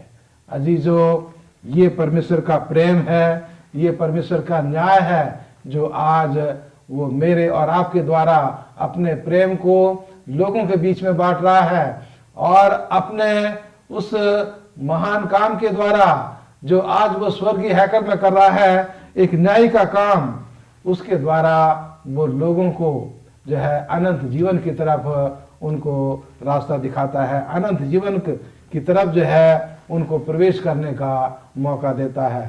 तो यीशु मसीह जो है आज मेरे लिए और आपके लिए काम कर रहे हैं। यीशु मसीह जो है मेरे और आपके गुनाहों को दूर करते हैं, उनके खून से जो है मुझे और आपको क्षमा मिलती है और यीशु मसीह जो है मेरा और आपका आज न्याय कर रहे हैं। धन्यवाद देती हूँ पास्टर भारती आपका, आपने जो अपने विचारों को हमें समझाया। आइए हम शुक्रवार के अध्ययन में चलते हैं और मैं चाहती हूँ पास्टर फ्रैंकलिन इस बात पर रोशनी डाले कि संत पौलुस के अनुसार जो ये आयत है, अपने शरीरों को जीवित और पवित्र और परमेश्वर को भावता हुआ बलिदान करके चढ़ाओ, इसका क्या मतलब है? बहुत ही अच्छी आयत है और हम जिसका वर्णन जो है वो रोमियो की पत्री उसका 12वां अध्याय उसके पहले आयत में जो है हम पढ़ते हैं। पर इससे पहले कि जो है मैं आपको रोमियो की पत्री में लेके जाऊं, मैं आपको ये बताना चाहता हूं कि हम शुक्रवार के पाठ में हैं और हम शुक्रवार के पाठ में जो है बाकी दिनों के पाठ का क्या करते हैं, हम निचोड़ निकालते हैं या सारांश हम जो है वो लेते हैं और उसके साथ ही साथ जो है हम शुक्रवार के पाठ में हमारी जो नबियाँ हैं मिसेस एलन जी वाइट हैं, हम उनके विचारों को जो है जो हमारे इन दिनों के जो सब स्कूल पाठ का है उस संदर्भ में जो है हमारी नबियाँ मिसेस एलन जी वाइट की क्या विचार हैं, वो क्या सोचती हैं, उस पर हम क्या करते हैं, चिंतन मनन जो है वो करते हैं। और उसी बात को ध्यान में रखते हुए हम यहाँ पर देखते हैं कि शुक्रवार के पाठ में मिसेस एलन जी वाइट की 2 किताबें हैं। पहली किताब जो है वो कलवरी नाम की किताब है और जिसका पृष्ठ नंबर है 741 से लेकर 757 तक और दूसरी किताब है युगों युगों की अभिलाषा जिसका पृष्ठ नंबर है 758 से 764। और जब हम इन दोनों किताबों को जो है वो पढ़ते हैं तो हम यहाँ पर देखते हैं कि मिसेस एलन जी वाइट जो कि हमारी नबिया हैं वो आज के सब स्कूल पाठ के संदर्भ में जो है वो हमें और आपको ये बताना चाहती हैं कि परमेश्वर ने जो क्या किया, अपने एकलौते बेटे यीशु मसीह को भेजकर हमारे और आपके पापों के लिए क्या कर दिया, बलिदान कर दिया। और हम यहाँ पर देखते हैं कि फ्राइडे शुक्रवार के पाठ में अगर हम जाएं तो यहाँ पर एक प्रोफेसर हैं जिनका नाम जीरी मोस्काला है और वो बताते हैं कि अगर मान लीजिए कि परमेश्वर जो है क्या कर रहा है, हमारे पापों के लिए हमसे बातचीत कर रहा है और परमेश्वर हमारे पापों को प्रदर्शित लोगों के सामने नहीं करता। जैसे कि अक्सर हम देखते हैं कि दुकान में क्या होता है कि लोगों को दिखाने के लिए अलग अलग चीज़ें जो है वो सामने रखी जाती है, टांग दी जाती है, जिससे कि लोग क्या होते हैं, आकर्षित होते हैं। लोगों को ये पता लगता है कि इस दुकान में कौन कौन से जो है वो सामान या चीज़ें पाई जाती हैं। पर हम यहाँ पर देखते हैं कि मिसेस एलन जी वाइट जो है हमारा ध्यान उस तरफ आकर्षित करना चाहती है इन किताबों के द्वारा। और वही बात जो है ये प्रोफेसर जीरी मोस्काला भी वो कहना चाहते हैं कि परमेश्वर जो है जब हम अब सच्चे मन से प्रभु के पास जाते हैं, अपने पापों के लिए, अपने गुनाहों के लिए हम तौबा करते हैं, माफ़ी मांगते हैं, तो परमेश्वर क्या करता है, उन पापों को, गुनाहों को माफ़ करता है, पहली बात। दूसरी बात जो है, हमारे इन पापों को चाहे वो कितने भी भयंकर से भयंकर क्यों न हो, वो किसी और के साथ साझा जो है वो नहीं करता। कितनी अच्छी और अद्भुत बात है। संसारिक तौर से हम यहाँ पर देखते हैं जब कभी भी किसी दूसरे व्यक्ति के साथ हमारी अनबन हो जाती है या कोई ऐसी बातचीत बंद हो जाती है, तो हम क्या करते हैं, उनकी छोटी छोटी बातों को जो है हम लोगों के साथ वो साझा करना शुरू कर देते हैं। कई बार हम उन बातों को भी जो है वो साझा करते हैं, शायद जो बातें हमने उस व्यक्ति में जो है वो नहीं देखी है। ये हमारे मानवीय स्वभाव में है। पर हम यहाँ पर देखते हैं कि हमारा परमेश्वर जो है बहुत ही दयालु और बहुत ही अनुग्रहकारी जो परमेश्वर है, वो हमारे पापों को, गुनाहों को किसी और के साथ साझा नहीं करता है और वो हमारे पापों को क्या करता है, वो माफ करता है। और वो जैसे कि संत पौलुस जो कहना मांग रहा है, हम उसके लिए चलेंगे रोमियो की पत्री उसका 12वां अध्याय और हम उसकी जो है वो पहली आयत यहाँ पर देखेंगे। यहाँ लिखता है कि हे भाइयों, मैं तुमसे परमेश्वर की दया स्मरण दिलाकर विनती करता हूं कि अपने शरीरों को जीवित और पवित्र और परमेश्वर को भावता हुआ बलिदान करके चढ़ाओ, यही तुम्हारी आत्मिक सेवा है। इसको और थोड़ा सा बेहतर समझने के लिए हम आइए दूसरी आयत में भी जो है वो चलते हैं। यहाँ लिखता है कि अब हमें करना क्या है। संत पौलुस जो है वो हमें कह रहा है कि तुम क्या करो, अपने शरीरों को जीवित और पवित्र और परमेश्वर को भाता हुआ बलिदान करके चढ़ाओ, क्योंकि तुम्हारी आत्मिक सेवा तो यही है। पर इसके आगे हमें करना क्या है, वो दूसरी आयत में देखते हैं। इस संसार के सदृश ना बनो, परंतु तुम्हारे मन के नए हो जाने से तुम्हारा चाल चलन भी बदलता जाए, जिससे तुम परमेश्वर की भली और भावती और सिद्ध इच्छा अनुभव से मालूम करते रहो। कहने का मतलब यहाँ पर ये कि जब हमने प्रभु यीशु मसीह को ग्रहण कर लिया, स्वीकार कर लिया, हमारे अंदर में पूरी तरीके से क्या होना चाहिए, एक बदलाव, एक परिवर्तन, एक जागृति जो है वो आना जो है बहुत ही ज्यादा जरूरी है। एक आयत में और आपके सामने पढ़ना चाहता हूं, इब्रानियों की पत्री उसका 13वां अध्याय और उसकी 15वीं और 16वीं आयत। इब्रानियों की पत्री उसका 13वां अध्याय और उसकी 15वीं और 16वीं आयत। यहां लिखता है, इसलिए हम उसके द्वारा स्तुति रूपी बलिदान अर्थात उन होठों का फल जो उसके नाम का अंगीकार करते हैं, परमेश्वर को सर्वदा चढ़ाया करें। भलाई करना और उदारता दिखाना ना भूलो, क्योंकि परमेश्वर ऐसे बलिदानों से प्रसन्न होता है। कहने का तात्पर्य यहाँ पर ये अगर हम इन बातों का निचोड़ अगर निकालें तो परमेश्वर चाहता है कि हम पूरी तरीके से क्या करें, अपने आप को परमेश्वर को समर्पित करें। हमारा पूरा जीवन, हमारी बातचीत, हमारा व्यवहार, हमारा रहन सहन, हमारा चाल चलन, हमारा सब कुछ जो है क्या हुआ, बिल्कुल भी बदला हुआ होना चाहिए, बिल्कुल भी परिवर्तित जो है वो होना चाहिए। और जिससे कि जब लोग देखें, लोग परमेश्वर की तारीफ करें, उसकी महिमा करें कि सचमुच में जो है ये परमेश्वर का जन है, परमेश्वर का बेटा है, बेटी है। और ये हमारे जीवन के द्वारा जो है बहुत सारे लोग क्या कर सकेंगे, प्रभु परमेश्वर के पास लाए जा सकेंगे। और जैसे कि आज हमने सीखा है कि परमेश्वर हमारे पापों को, गुनाहों को, खताओं को जो है वो माफ करता है। और प्रभु यीशु मसीह का लहू जो है, सिर्फ और सिर्फ प्रभु यीशु मसीह का लहू ही जो है वो हमें और आपको क्या कर सकता है, माफी दे सकता है। शुक्रगुजार हूँ पास्टर फ्रैंक के आपके लिए। आपने जो इतने अच्छे विचार हम सब हमारे लिए, हमारे साथ, हमारे दर्शकों के साथ साझा किए हैं। मैं धन्यवाद देना चाहती हूँ आपका और पास्टर भारती आपका भी, कि आपने जो हमारे दर्शकों के साथ जो आज के अध्ययन के विचारों को साझा किया। बहुत अच्छे से हम बहुत कुछ सीख पाए हैं, समझ पाए हैं प्रभु यीशु के उस उत्तम बलिदान को, जिसकी कोई कीमत अदा नहीं कर सकता, जो जिसने अपना पवित्र लहू हम सब के लिए बहाया है। अजीज़ों, वो जो है हमें एक जीवन देता है, एक आत्मिक जीवन प्रदान करता है। जो हम इस दुनिया में चलते हैं, हमारी भावनाओं को, हमारे एक एक क्रियाकलाप को परमेश्वर जानता है। हमारी जो मन की भावनाएं हैं, जो हमारी दुर्बलताएं हैं, वो भी जानता है, जो हम इस दुनिया में रहते हैं। परंतु हमें क्या करने की ज़रूरत है, जैसा कि हमने आज बहुत कुछ सीखा है कि हमें कैसे चलने की ज़रूरत है। अजीज़ों, मैं इतना ही कहना चाहूँगी कि हमें जो है परस्पर परमेश्वर से प्रेम करते रहें, पूरे दिल से, पूरी उस बलिदान को तुच्छ ना जानें जो प्रभु यीशु ने हमारे लिए किया है। हर पल उसको अपने जीवन में याद रखें और जो है उसको अपने जीवन को समर्पित करें, ताकि उसका अनुग्रह हम पर हो और उसका पवित्र आत्मा हमें बार बार सचेत करता रहे, हमें सावधान करता रहे एक सही मार्ग को चुनने के लिए, एक सही मार्ग पे चलने के लिए, जो कि हमें यीशु जो एक बिल्कुल सबसे अच्छा नमूना है। जैसा उन्होंने चाल चली इस दुनिया में रहते हुए, हम भी अपनी दुर्बलताओं, अपनी कमज़ोरियों में और हम अपनी भावनाओं को साथ रखते हुए, पाप के प्रति जो हमारी भावनाएं हैं वो भी परमेश्वर जानता है। तो हमारी जो भावनाएं हैं वो अच्छी और भली होनी चाहिए। और परमेश्वर की कृपा अपार है, दया अपार है, वो हमसे प्रेम करता है। और वही जो है अतुल्य प्रेम को उसने हमारे लिए प्रभु यीशु को दिया।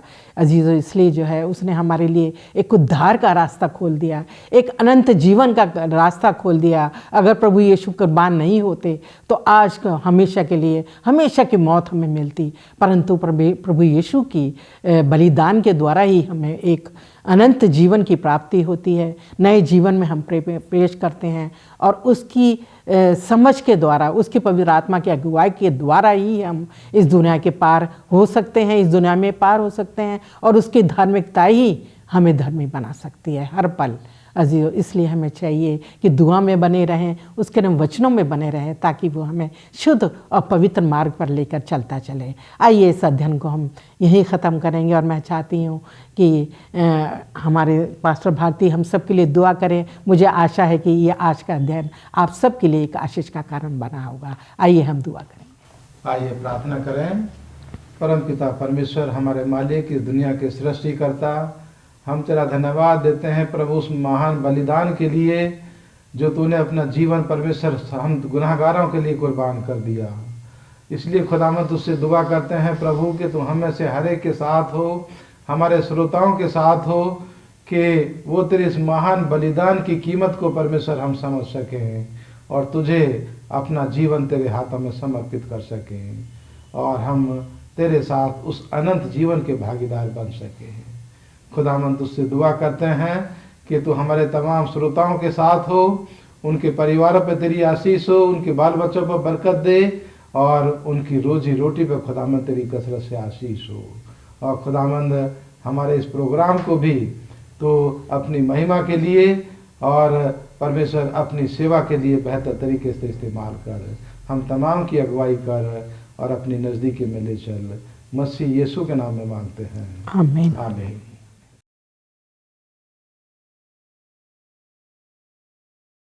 परमेश्वर को प्रथम स्थान देना मुश्किल हो सकता है। समसोन से हम क्या सबक सीख सकते हैं? परमेश्वर को प्रथम स्थान देने से इनकार करना। समसोन का जन्म एक नजीर के तौर पर हुआ था। इन्हें एक विशेष तरीके से जीवन जीना होता था। सर्वप्रथम इन्हें मदिरा पान, दाक रस या दाक की बारी में से कुछ नहीं पीना था। इन्हें मृत शरीर को स्पर्श करना मना था। खास बात, नाजिरों के बाल काटने की भी मनाही थी। बाल्यकाल से ही समसोन सुंदर, सुशील और बलिष्ठ व्यक्ति था। जब वह बड़ा हुआ उसे एक पलिस्ती महिला से प्रेम हो गया और जब तिम्ना की दाग की बारी में जा रहा था तो रास्ते में एक जवान सिंह उसे मिला जिसे समसोन ने खाली हाथ फाड़ डाला। बाद में उसने सिंह के मृत शरीर से, जिसे मधु के छाते थे, निचोड़ा। उसने परमेश्वर की दो स्पष्ट आज्ञाओं को तोड़ा जिसमें उसे मृत शरीर छूने और दाग रस पीने की मनाही थी। तत्पश्चात उसके बाल काटे जाने का रास्ता सुगम हुआ। उसने विद्रोह का रास्ता चुना। ऐसा नहीं कि कोई भी अचानक किसी दिन जाग जाता है और परमेश्वर को इनकार करता है। हमेशा छोटे निर्णय की श्रृंखला होती है जिसे हम परमेश्वर को प्रथम स्थान देने में विफल हो जाते हैं और तब हम सोचने लगते हैं कि परमेश्वर ने हमें छोड़ दिया है और जिस रास्ते से हम जा रहे होते हैं सही मान लेते हैं। परमेश्वर हमें आज उसे प्रथम स्थान देने के लिए आमंत्रित करता है। हमें समसोन की तरह शत्रु का शिकार नहीं होना चाहिए। जब समसोन को यहाँ एहसास हुआ कि उसे आध्यात्मिक सुधार की हृदय से जरूरत है, उसने परमेश्वर के सामने गिड़गिड़ाया। परमेश्वर ने उसकी सुनी। बाइबल बतलाती है समसोन की हर एक प्रार्थना का जवाब परमेश्वर ने दिया। परमेश्वर समसोन के प्रति दयालु रहा। वह हमारे लिए भी दयावान है। यहाँ तक कि यदि आप विगत समय में दान दशमांश में विश्वास योग्य नहीं रहे, आप आज शुरू कर सकते हैं। समसोन ने परमेश्वर को प्रथम स्थान नहीं दिया। परिणाम था स्वयं और अपने लोगों के इर्द गिर्द समस्याएं आई। परमेश्वर का प्रेम उसके राज को प्राथमिकता देने को हमें विवश करता है। समसोन की कहानी हमारे लिए एक ललकार है। जब हम हमारे दशमांश और प्रतिज्ञा पूरी करते हैं, हमारे सामने परमेश्वर को प्रथम स्थान देने की चुनौती होती है।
नमस्कार, यीशु सहाय। एक बार फिर से मुझे बहुत खुशी है कि आज आप सबों के सामने परमेश्वर का वचन लेकर के मैं आ सकता हूं और आप सबों के साथ परमेश्वर की उपासना में परमेश्वर का वचन बांटने के लिए मुझे मौका मिला है। इसके लिए बहुत बहुत धन्यवाद। आज सुबह के लिए जो मनन के लिए मैंने वचन चुना है वो मिलती है दूसरे कुरिन्थियों का पुस्तक और उसका 2 अध्याय और उसका 11 पद को लिखा है कि शैतान का हम पर दांव ना चले, क्योंकि हम उसकी युक्तियों से अनजान नहीं हैं। पौलुस ने इस तरह से लिखा है कि शैतान का हम पर दांव ना चले, क्योंकि हम उसकी युक्तियों से अनजान नहीं हैं। पौलुस चाहता है कि हम शैतान के किसी भी छल कपट से हम अनजान ना रहें। शैतान बहुत शातिर है, शैतान बहुत चालाक है और इसलिए तब इस पृथ्वी के शुरू से ही, जब से मानव इस संसार पर आया है, शैतान के छल कपट का हम शिकार बनते आए हैं। और आज जितने भी सारे दुख और तकलीफ हम झेल रहे हैं, जितनी समस्या हम झेल रहे हैं, पृथ्वी का जो भ्रष्टाचार है, उस सबों के लिए शैतान जिम्मेवार है। कदम कदम पर जो मानव जाति शैतान के छल में पड़े हैं, शैतान हमें अपने कब्जे में ले रखा है। और इसलिए तब आज भी हमें पौलुस हमें चेतावनी देता है कि शैतान के छल में हम ना पड़ें और उसके दांव से हम अनजान ना रहें। किस तरह से शैतान अलग अलग तरह से अपने छल में हमें लेता है, उन सारे बातों पर हमें सावधानियाँ बहुत ज़रूरी है, क्योंकि परमेश्वर का काम है हमें बचाना। प्रभु यीशु मसीह ने ठान लिया है कि हम में से प्रत्येक व्यक्ति को बचा सके। अगर परमेश्वर की वास चले तो संसार का एक भी व्यक्ति को परमेश्वर नाश होते हुए देखना नहीं चाहता है। लेकिन जो है शैतान का वश चले तो शैतान एक भी आदमी को बचते हुए देखना नहीं चाहता है। शैतान का उद्देश्य ही सारे मानव जाति को नाश करना, लेकिन परमेश्वर का ठीक उद्देश्य ठीक उसका उल्टा है। परमेश्वर जो चाहता है कि संसार के हर लोग मुक्ति हासिल करें। और इसलिए तब ये बहुत ज़रूरी है कि शैतान जो छल कपट हमारे सामने लाता है, उससे हम जो है सावधानी बरतें और उन सारे बातों को हम अच्छी तरह से समझ लें कि किस तरह से शैतान हमें अपने छल में लेता है। आज मैं शैतान के कुछ झूठों पर पर्दाफाश मैं करने वाला हूँ। उत्पत्ति का पुस्तक में शैतान ने 2 सबसे बड़े झूठ बोले और ये झूठ आज एक सत्य के रूप में संसार के धर्मों में प्रचलित हो चुका है। और इनसे हम किस तरह से बच सकते हैं, जो है इस पर हमें गौर करने की आवश्यकता है। आप सभी को मालूम है कि उत्पत्ति का पुस्तक 3 और उसका जो है 4 में हवा से बातें करते हुए शैतान ने पहला झूठ वहाँ कहा था। तब सर्प ने स्त्री से कहा, तुम निश्चय ना मरोगे। ये जो पहला वचन हम लोग पाते हैं, शैतान जो स्त्री से यानी हवा से कहा कि तुम निश्चय ना मरोगे, आज एक बहुत बड़ी शिक्षा, एक बहुत बड़ी धार्मिक सिद्धांत के रूप में संसार में प्रचलित हो चुकी है। और इसलिए जो है सारे संसार के लोग जानते हैं आत्मा नहीं मरती है। आदमी मर जाता है लेकिन आत्मा नहीं मरती है। तो ये शिक्षा जो है सर्वव्यापी रूप से सारे संसार पर आज व्याप्त है और सारे धर्म के लोग इस सिद्धांत से सहमत हैं और इसी तरह से वो लोग उम्मीद करते हैं। और सबसे दुखित बात तो है, सबसे चिंता की बात तो है कि ये शिक्षा जो है कि आत्मा नहीं मरती है, ये आज मसीही जगत में भी घुस आया है।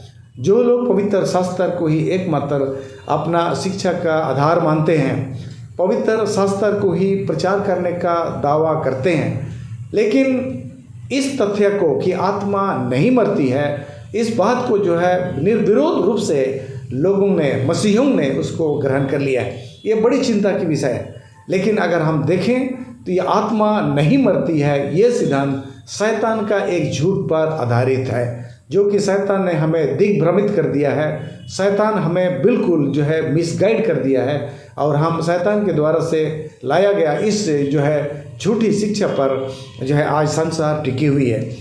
दूसरा जो है झूठ है, दूसरा झूठ है जो शैतान ने कहा कि मरने के बाद मनुष्य स्वर्ग चला जाता है। मुझे ऐसा लगता है कि शैतान ने आदम और हवा को कहा था कि तुम निश्चय न मरोगे, लेकिन आदम हवा के फल खाने के पश्चात परमेश्वर के सहयोग से, परमेश्वर के साथ संपर्क से आदम और हवा को स्पष्ट रूप से उनको पता चल गया कि शैतान उनसे झूठ कहा था। और अब वो लोग पाप करने के पश्चात उस पेड़ का फल खाने का नतीजे के स्वरूप अब वो लोग मरेंगे। तो ये मरना जब निश्चित हो गया आदम और हवा को, तो उनको पता चला कि हमें ठगा गया है, शैतान ने हमें धोखा दिया है। तो उसके पश्चात भी शैतान उन पर जो है झूठों का बौछार करना बंद नहीं किया। शैतान ने उनके लिए और भी झूठ कहे, और उन सारी बातों को जो है हम लोगों को समझना चाहिए। तो यहाँ पर मैं 3 विशेष झूठ को जो है मैं बताना चाहता हूँ आप लोगों को। दूसरा जो है झूठ शैतान ने बोला कि मनुष्य मरने के बाद स्वर्ग चला जाता है, मनुष्य स्वर्ग चला जाता है। तो आदम और हवा को शैतान ने कहा होगा कि अरे तुम लोगों को मैं जो है फल खाने का जो है प्रेरित किया और तुम लोगों ने फल खाया है, ठीक है अब तुम लोग मरोगे, लेकिन मैंने तुम्हें फ़ायदा का ही तुमसे बातें की है, क्योंकि मरने के बाद अब तुम स्वर्ग चले जाओगे, परमेश्वर के पास रहोगे। और ये जो है दूसरा झूठ शैतान ने आदम और हवा को कहा। तीसरा झूठ शैतान ने कहा कि मनुष्य जो है और परमेश्वर जो है पापियों को, जो गलत काम करते हैं, उनको नरक में तड़पाएगा। तो ये झूठ जो है शैतान शुरू में उनको समझाया, और इस तरह से लोग जो है तब से इन 3 झूठों को जो है पाले हुए हैं। आज जो है मनुष्य मरने के बाद स्वर्ग चला जाता है, ये शिक्षा भी बिल्कुल जो है सर्वव्यापी हो चुका है। बहुत सारे अधिकतर धर्मों में ये शिक्षा पाई जाती है कि मनुष्य मरने के बाद स्वर्ग चला जाता है। और दूसरा जो है, और तीसरा जो है झूठ है कि मनुष्य जो है पाप करने के बाद नरक जाता है, यानी परमेश्वर उसको नरक में फेंक देता है और उसको तड़पाता है। नरक का अस्तित्व परमेश्वर एक नरक बना करके रखा है और पाप करने वालों को वहाँ डाल करके तड़पाता है। तो ये 3 झूठ जो है शैतान ने शुरू में ही ये कहा, और आज ये तीनों झूठ एक बड़ी शिक्षा के रूप में संसार के धर्मों के बीच में, और सबसे बड़ी चिंता की बात है मसीह धर्मों के बीच में, ये 3 झूठ जो है बड़ी व्यापक दौर से जो है चल रहा है। मैं आज दूसरा जो है शैतान का झूठ है, उससे हम किस तरह से हम पर्दाफाश करेंगे और किस तरह से उस झूठ में हम शामिल हैं और कैसे हम उसे अपने आप को अलग करेंगे और उस झूठ को बेहतर ढंग से हम कैसे समझेंगे, उस चीज़ पर मैं प्रकाश डालने वाला हूँ। तो हम यहाँ पर पाते हैं दूसरा झूठ था कि मनुष्य मरने के बाद स्वर्ग चला जाता है। ये क्या शैतान जो है झूठ बोला था, उसके पीछे आधार क्या है, उसको मैं आप समूह के सामने मैं लाना चाहता हूँ। अगर हम बाइबल हम देखेंगे भजन संहिता का किताब और उसका जो है 115 अध्याय और उसका 16 पद आप लोगों के सामने मैं पढ़ करके सुनाना चाहता हूँ। 115 अध्याय और 16 पद में कहता है, स्वर्ग तो यहोवा का है परंतु पृथ्वी उसने मनुष्यों को दी है। स्वर्ग यहोवा का है परंतु पृथ्वी उसने मनुष्यों को दी है। हम सभी को मालूम है कि मनुष्य को परमेश्वर ने इसी धरती का, इसी जमीन का, इसी पृथ्वी का मिट्टी से उनकी रचना की, और इस धरती का मिट्टी से बनाने के बाद परमेश्वर उसमें जीवन का श्वास फूंक दिया और हम जीवित प्राणी बने हैं। तो जैसे कि अभी आप सबों को मैं पढ़ करके सुनाया, भजन संहिता उसका 115 और उसका 16 में कहता है कि स्वर्ग परमेश्वर का है और पृथ्वी उसने मनुष्यों को दी है। तो हमारे लिए जो है ये पृथ्वी हमें दी गई है, इसी पृथ्वी पर हमें रहना है।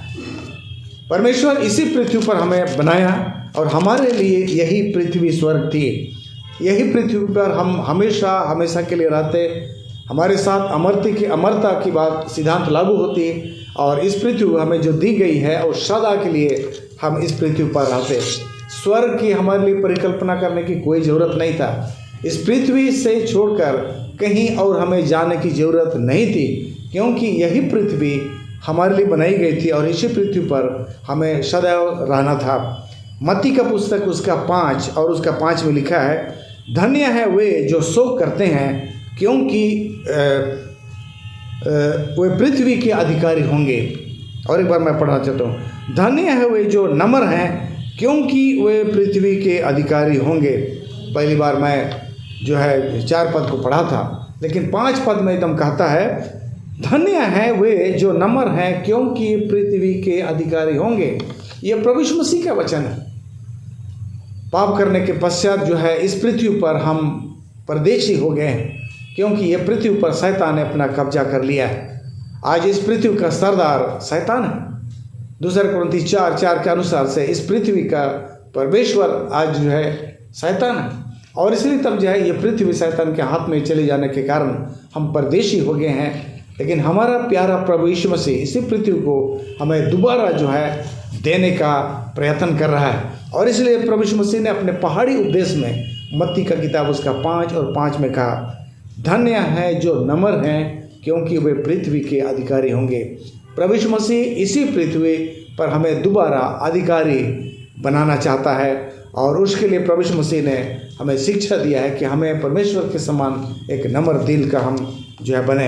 अगर हम पढ़ेंगे भजन संहिता का 37 अध्याय में, ये 37 अध्याय में जो है बार बार ये दोहराया गया है कि किस तरह से परमेश्वर के लोग इस पृथ्वी के अधिकारी होंगे। मैं आप लोगों को मैं पढ़ करके सुनाना चाहता हूँ भजन संहिता 37 अध्याय, और उसका मैं 9 को पढ़ रहा हूँ। क्योंकि कुकर्मी लोग काट डाले जाएंगे और जो यहोवा की बाट जोहते हैं वे पृथ्वी के अधिकारी होंगे। कुकर्मी लोग काट डाले जाएंगे और जो यहोवा की बाट जोहते हैं वे पृथ्वी के अधिकारी होंगे। हम 7 डे एडवेंटिस्ट लोग परमेश्वर के आने का बाट हम जो रहे हैं, यीशु मसीह का आने का बाट जो रहे हैं। बाइबल कहता है जो यहोवा की बाट जो रहे हैं वे इसी पृथ्वी के अधिकारी होंगे। आगे कहता है 10 पद में, थोड़े दिन के बीतने पर दुष्ट रहेगा ही नहीं, और उसके स्थान को तू भली भांति देखने पर भी उसको ना पाएगा। 11 पद में, परंतु नम्र लोग पृथ्वी के अधिकारी होंगे और बड़ी शांति के कारण आनंद मनाएंगे। क्या सुंदर वचन यहाँ पर हम लोग पाते हैं। थोड़े दिन के बीतने पर समय आता है कि इस पृथ्वी पर दुष्ट लोगों का कोई अस्तित्व नहीं रहेगा, यहाँ पर कोई दुष्ट नहीं पाए जाएंगे, लेकिन जो नम्र लोग हैं इस पृथ्वी के अधिकारी होंगे और बड़ी शांति के कारण वो आनंद मनाएंगे। उसी किताब का उसी अध्याय का 37 अध्याय का मैं 22 को पढ़ रहा हूँ। लिखा है, क्योंकि जो आशीष पाते हैं वे पृथ्वी के अधिकारी होंगे, परंतु जो उससे शापित हैं वे नष्ट हो जाएंगे।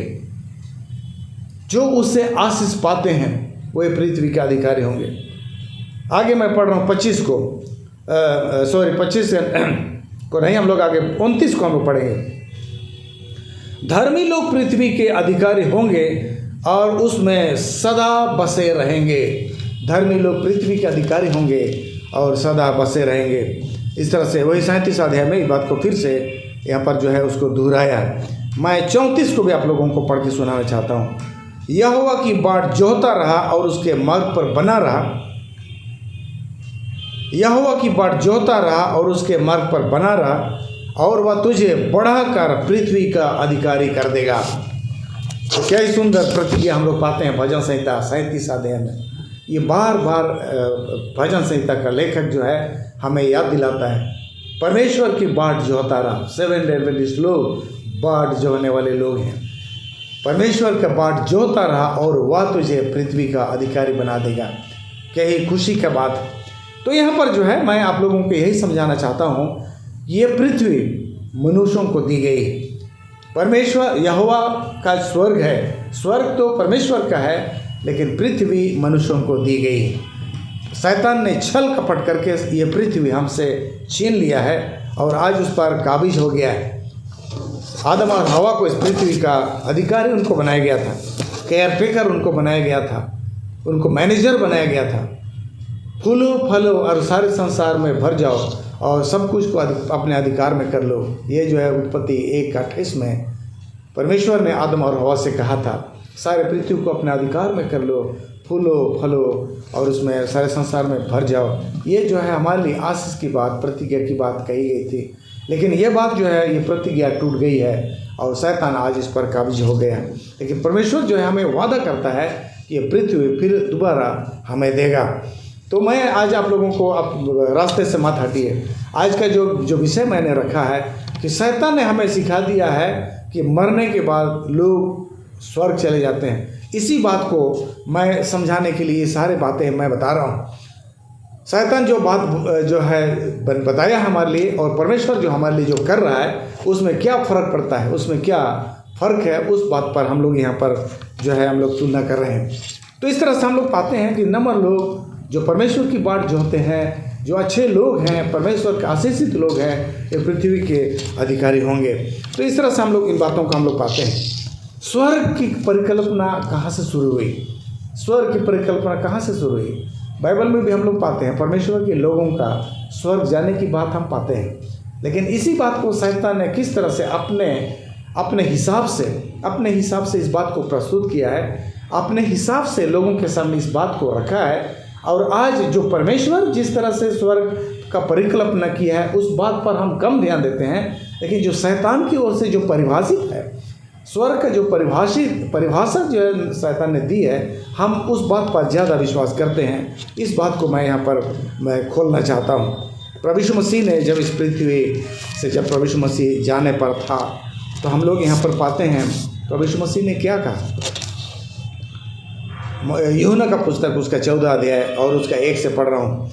तुम्हारा मन व्याकुल ना हो, परमेश्वर पर विश्वास रखो और मुझ पर भी विश्वास रखो। और मेरे पिता के घर में बहुत से रहने का स्थान है। यदि ना होते तो मैं तुमसे कह देता, क्योंकि मैं तुम्हारे लिए जगह तैयार करने जाता हूँ। प्रभु यीशु मसीह ने बड़ी स्पष्टता से यूहन्ना 14 उसका 3 में यहाँ पर कहा कि मैं तुम्हारे लिए जगह तैयार करने जाता हूँ। मेरे प्रिय भाइयों और बहनों, मसीही लोगों, जो हम बाइबल पर विश्वास करते हैं, यीशु मसीह पर विश्वास करते हैं, स्वर्ग परमेश्वर का है लेकिन पृथ्वी मनुष्यों को दी गई है। स्वर्ग तो परमेश्वर का निवास स्थान है। हमें तो इसी पृथ्वी पर रहना था, लेकिन क्योंकि ये पृथ्वी दूषित हो गई है, ये पृथ्वी को नाश किया जाना है, इस पृथ्वी को साफ करना है, इस पृथ्वी को शुद्ध करना है, इसलिए तब परमेश्वर हमारे प्रभु यीशु मसीह को हमारे लिए एक स्थान बनाने की आवश्यकता पड़ रही है, जो कि ओरिजिनल प्लान में नहीं था। जब संसार बना था तो उस समय किसी एक अलग हमारे लिए स्वर्ग की कोई आवश्यकता नहीं थी, क्योंकि पृथ्वी ही हमारा स्वर्ग था, पृथ्वी ही हमारे लिए स्वर्ग था। हमें इस पृथ्वी पर रहना था, लेकिन क्योंकि ये पृथ्वी जो है दूषित हो गई है, पाप से भर गई है, शैतान इस पर काबिज हो गया है, और इसलिए परमेश्वर की योजना के अनुसार इस पृथ्वी को आग से जलाया जाना बाकी है, और इसलिए शुद्ध करना है ताकि पृथ्वी को फिर नया बनाया जा सके। और परमेश्वर तब ऐसे समय के लिए, ऐसे संकटकालीन समय लेके वैकल्पिक रूप से हमारे लिए परमेश्वर एक स्वर्ग बना रहा है। और इसीलिए प्रभु यीशु मसीह कहता है कि यूहन्ना 14 का 3 में मैं तुम्हारे लिए जगह तैयार करने जाता हूँ। ये बात हम लोगों को बड़ी स्पष्टता से जानना चाहिए। हमारे लिए कोई स्वर्ग जो है एक बना बनाया जगह नहीं है, लेकिन हमारा प्रिय प्रभु जो इस पृथ्वी पर आया, हमारे लिए क्रूस पर मर गया, हमारे लिए लहू बहाया, वही प्रिय प्रभु जिस तरह से उसने हमारे लिए उद्धार का जो उपाय कर दिया, उसी तरह से हमारा प्रिय प्रभु हमारे लिए स्वर्ग में भी एक रहने का स्थान भी उपाय कर रहा है। इस चीज़ को हमें अच्छी तरह से समझना चाहिए। और इसलिए प्रभु यीशु मसीह ने कहा मैं तुम्हारे लिए एक जगह तैयार करने जाता हूँ। आइए मैं आप लोगों को पढ़ करके सुनाना चाहता हूँ। इब्रानियों का पुस्तक उसका 11 अध्याय और उसका 10 पद में हम लोग पढ़ेंगे कि यहाँ पर ये अब्राहम का विश्वास किया था, अब्राहम का विश्वास किया था। लिखा है यहाँ पर 10 पद में, क्योंकि वह उस स्थिर नेव वाले नगर की बाट जोहता था जिसका रचने वाला और बनाने वाला परमेश्वर। हम सभी जानते हैं कि अब्राहम को धर्मियों का पिता कहा गया है। एक धर्मियों का पिता यानी विश्वासियों का पिता, धर्म का पिता उसको कहा गया है। अब्राहम विश्वास करता था कि मैं इस पृथ्वी पर परदेशी हूँ। अगर ऊपर से अगर हम लोग पढ़ेंगे, आप लोग को मैं 8 से मैं पढ़ रहा हूँ। लिखा है, विश्वास ही से अब्राहम जब बुलाया गया तो आज्ञा मानकर ऐसी जगह निकल गया जिससे मिरास में लेने वाला था, और यह ना जानता था कि मैं किधर जाता हूँ, तो भी निकल गया। विश्वास ही से उसने प्रतिज्ञा किए हुए देश में पराए देश में परदेसी के समान रहकर इसहाक और याकूब समेत और जो उसके साथ उसी प्रतिज्ञा के वारिस थे तंबुओं में वास किया, क्योंकि वह उस स्थिर नेव वाले नगर की बाट जोता था जिसका रचने वाला और बनाने वाला परमेश्वर है। अब्राहम जो है इस पृथ्वी पर अपने को परदेसी समझा। वह कनान देश में तो जाने नहीं सका, लेकिन अब्राहम को उस कनान देश में अब्राहम के जो वंश के जो लोग वहाँ बसाए जाएंगे इस सत्य को, इस खबर को उसको बता दी गई थी। लेकिन अब्राहम का विश्वास था कि मेरा प्रभु, मेरा ईश्वर मेरे लिए एक स्थिर नेव वाले नगर की रचना कर रहा है, बनाने वाला है, मैं उसमें एक दिन उस नगर में जाऊंगा। ये बात जो है अब्राहम को विश्वास था। तो इसी पुस्तक 11 अध्याय उसका 16 पद को भी मैं पढ़ रहा हूँ। पर वे एक उत्तम अर्थात स्वर्गीय देश के अभिलाषी हैं, इसीलिए परमेश्वर उनका परमेश्वर कहलाने से उनसे नहीं लजाता, क्योंकि उसने उनके लिए एक नगर तैयार किया है। इब्रानियों का पुस्तक 11 अध्याय और उसका 16 पद में बाइबल हमें बताती है कि हमारा परमेश्वर ने हम सभी लोगों के लिए, जो हम उसकी बाट जोते हैं, जो परमेश्वर को प्रिय समझते हैं और परमेश्वर के वचन पर हम चलते हैं, कहता है कि हमारे लिए उसने एक नगर तैयार किया है। तो ये हमारा परमेश्वर जो हमारे लिए उद्धार मुहैया कराया, हमारे संसार पर यीशु मसीह आया और हमें उद्धार में शामिल किया, हमारे लिए अपना प्राण दे दिया, लहू बहा दिया और हमारे लिए उद्धार कमा दिया। और वही प्रभु यीशु मसीह हमारे लिए एक नगर, एक शहर भी तैयार किया है। तो जब हम स्वर्ग आते हैं, जब हम स्वर्ग करते हैं, तो यही हमारे लिए स्वर्ग है जो हमारे प्रभु यीशु मसीह के द्वारा से तैयार किया गया है। हमारे प्रभु यीशु मसीह ने हमारे लिए एक नगर तैयार किया है। उस चीज़ का जो है हम वर्णन पाते हैं प्रकाशित वाक्य उसका 21 अध्याय में। इस नगर का जो है बड़ी विस्तार से उसका वर्णन किया गया है। मैं आप लोगों को पढ़ करके सुनाना चाहता हूँ 21 अध्याय और उसका 9 पद से।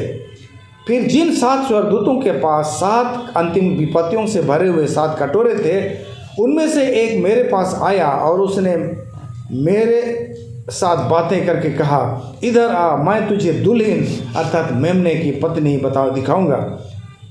तब वह मुझे आत्मा में एक बड़े और ऊंचे पहाड़ पर ले गया और पवित्र नगर यरूशलेम को स्वर्ग पर से परमेश्वर के पद से उतरते दिखाया।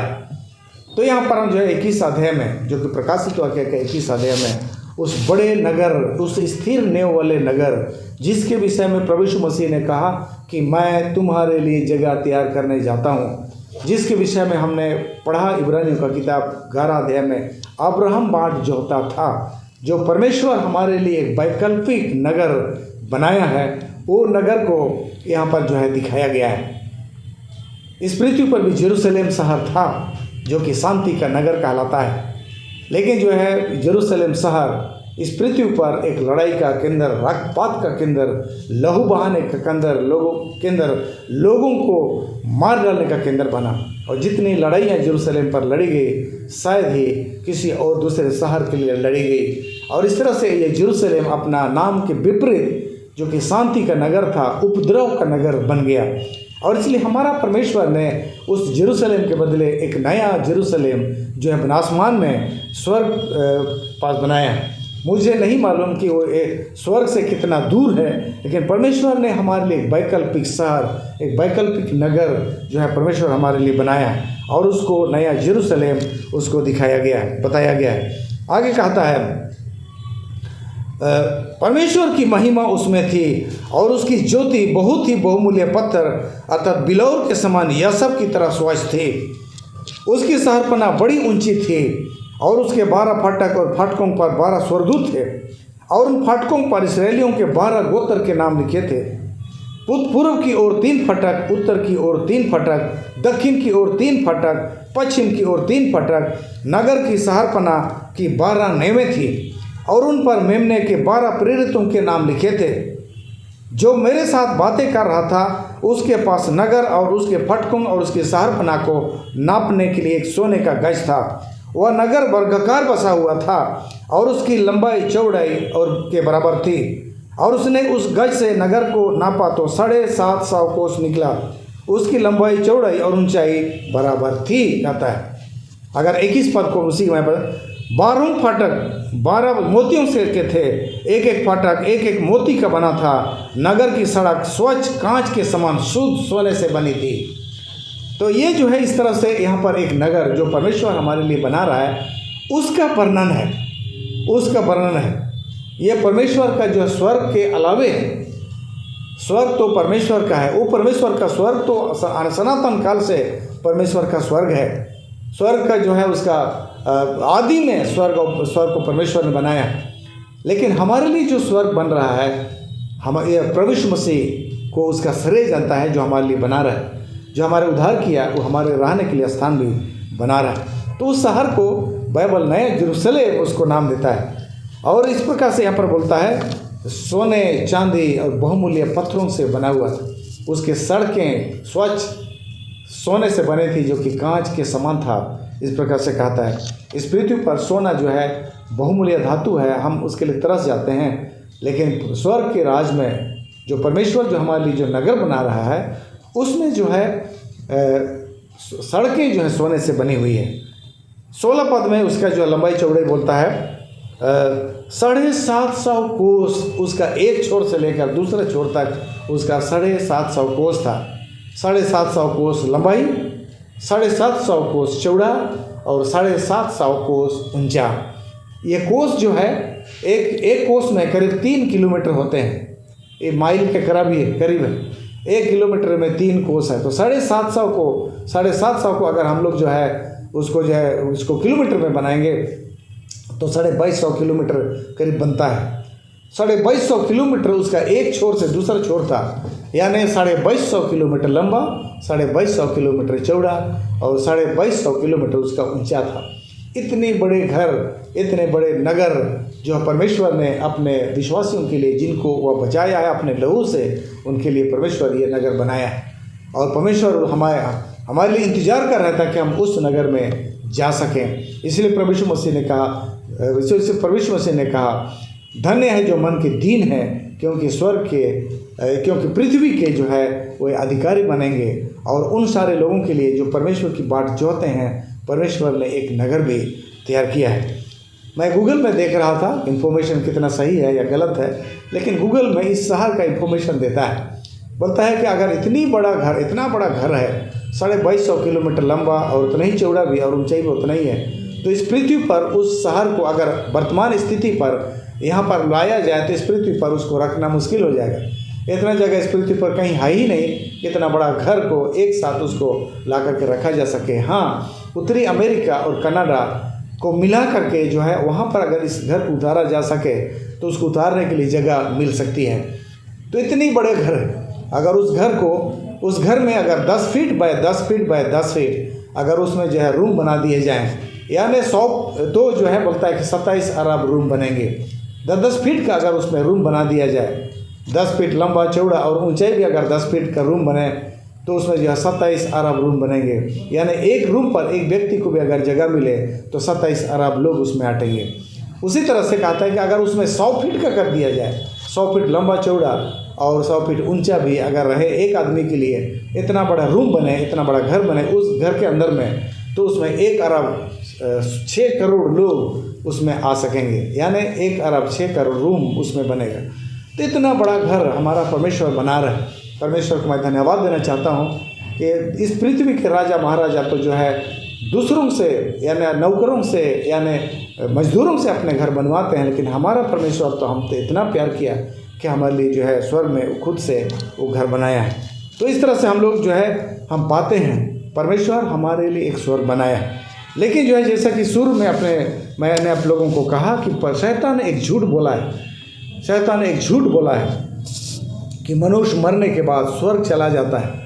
ये बात जो है शैतान का एक बड़ी झूठ है, जिस पर जो है लोग जो है उसको विश्वास कर लिए। और इसका झूठ जो है उसका झूठ हम लोग पाते हैं यशायाह का किताब उसका जो 14 अध्याय और उसका 12 पद में जो शैतान की जो इच्छा से मिलती है। यशायाह का किताब उसका जो है 14 अध्याय 12 पद से, हे भोर के चमकने वाले तारे, तू कैसे आकाश से गिर पड़ा है। तू जो जाति जाति को हरा देता था, अब कैसे काट कर भूमि पर गिराया गया है। तू मन में कहता तो था, मैं स्वर्ग पर चढ़ूँगा, मैं अपने सिंहासन को ईश्वर के सिंहासन से अधिक ऊंचा करूँगा और उत्तर दिशा की छोर पर सभा की पर्वत पर विराजूंगा, मैं मेघों से भी ऊंचे ऊंचे स्थान पर चढ़ूँगा, मैं परम प्रधान के तुलिया हो जाऊँगा।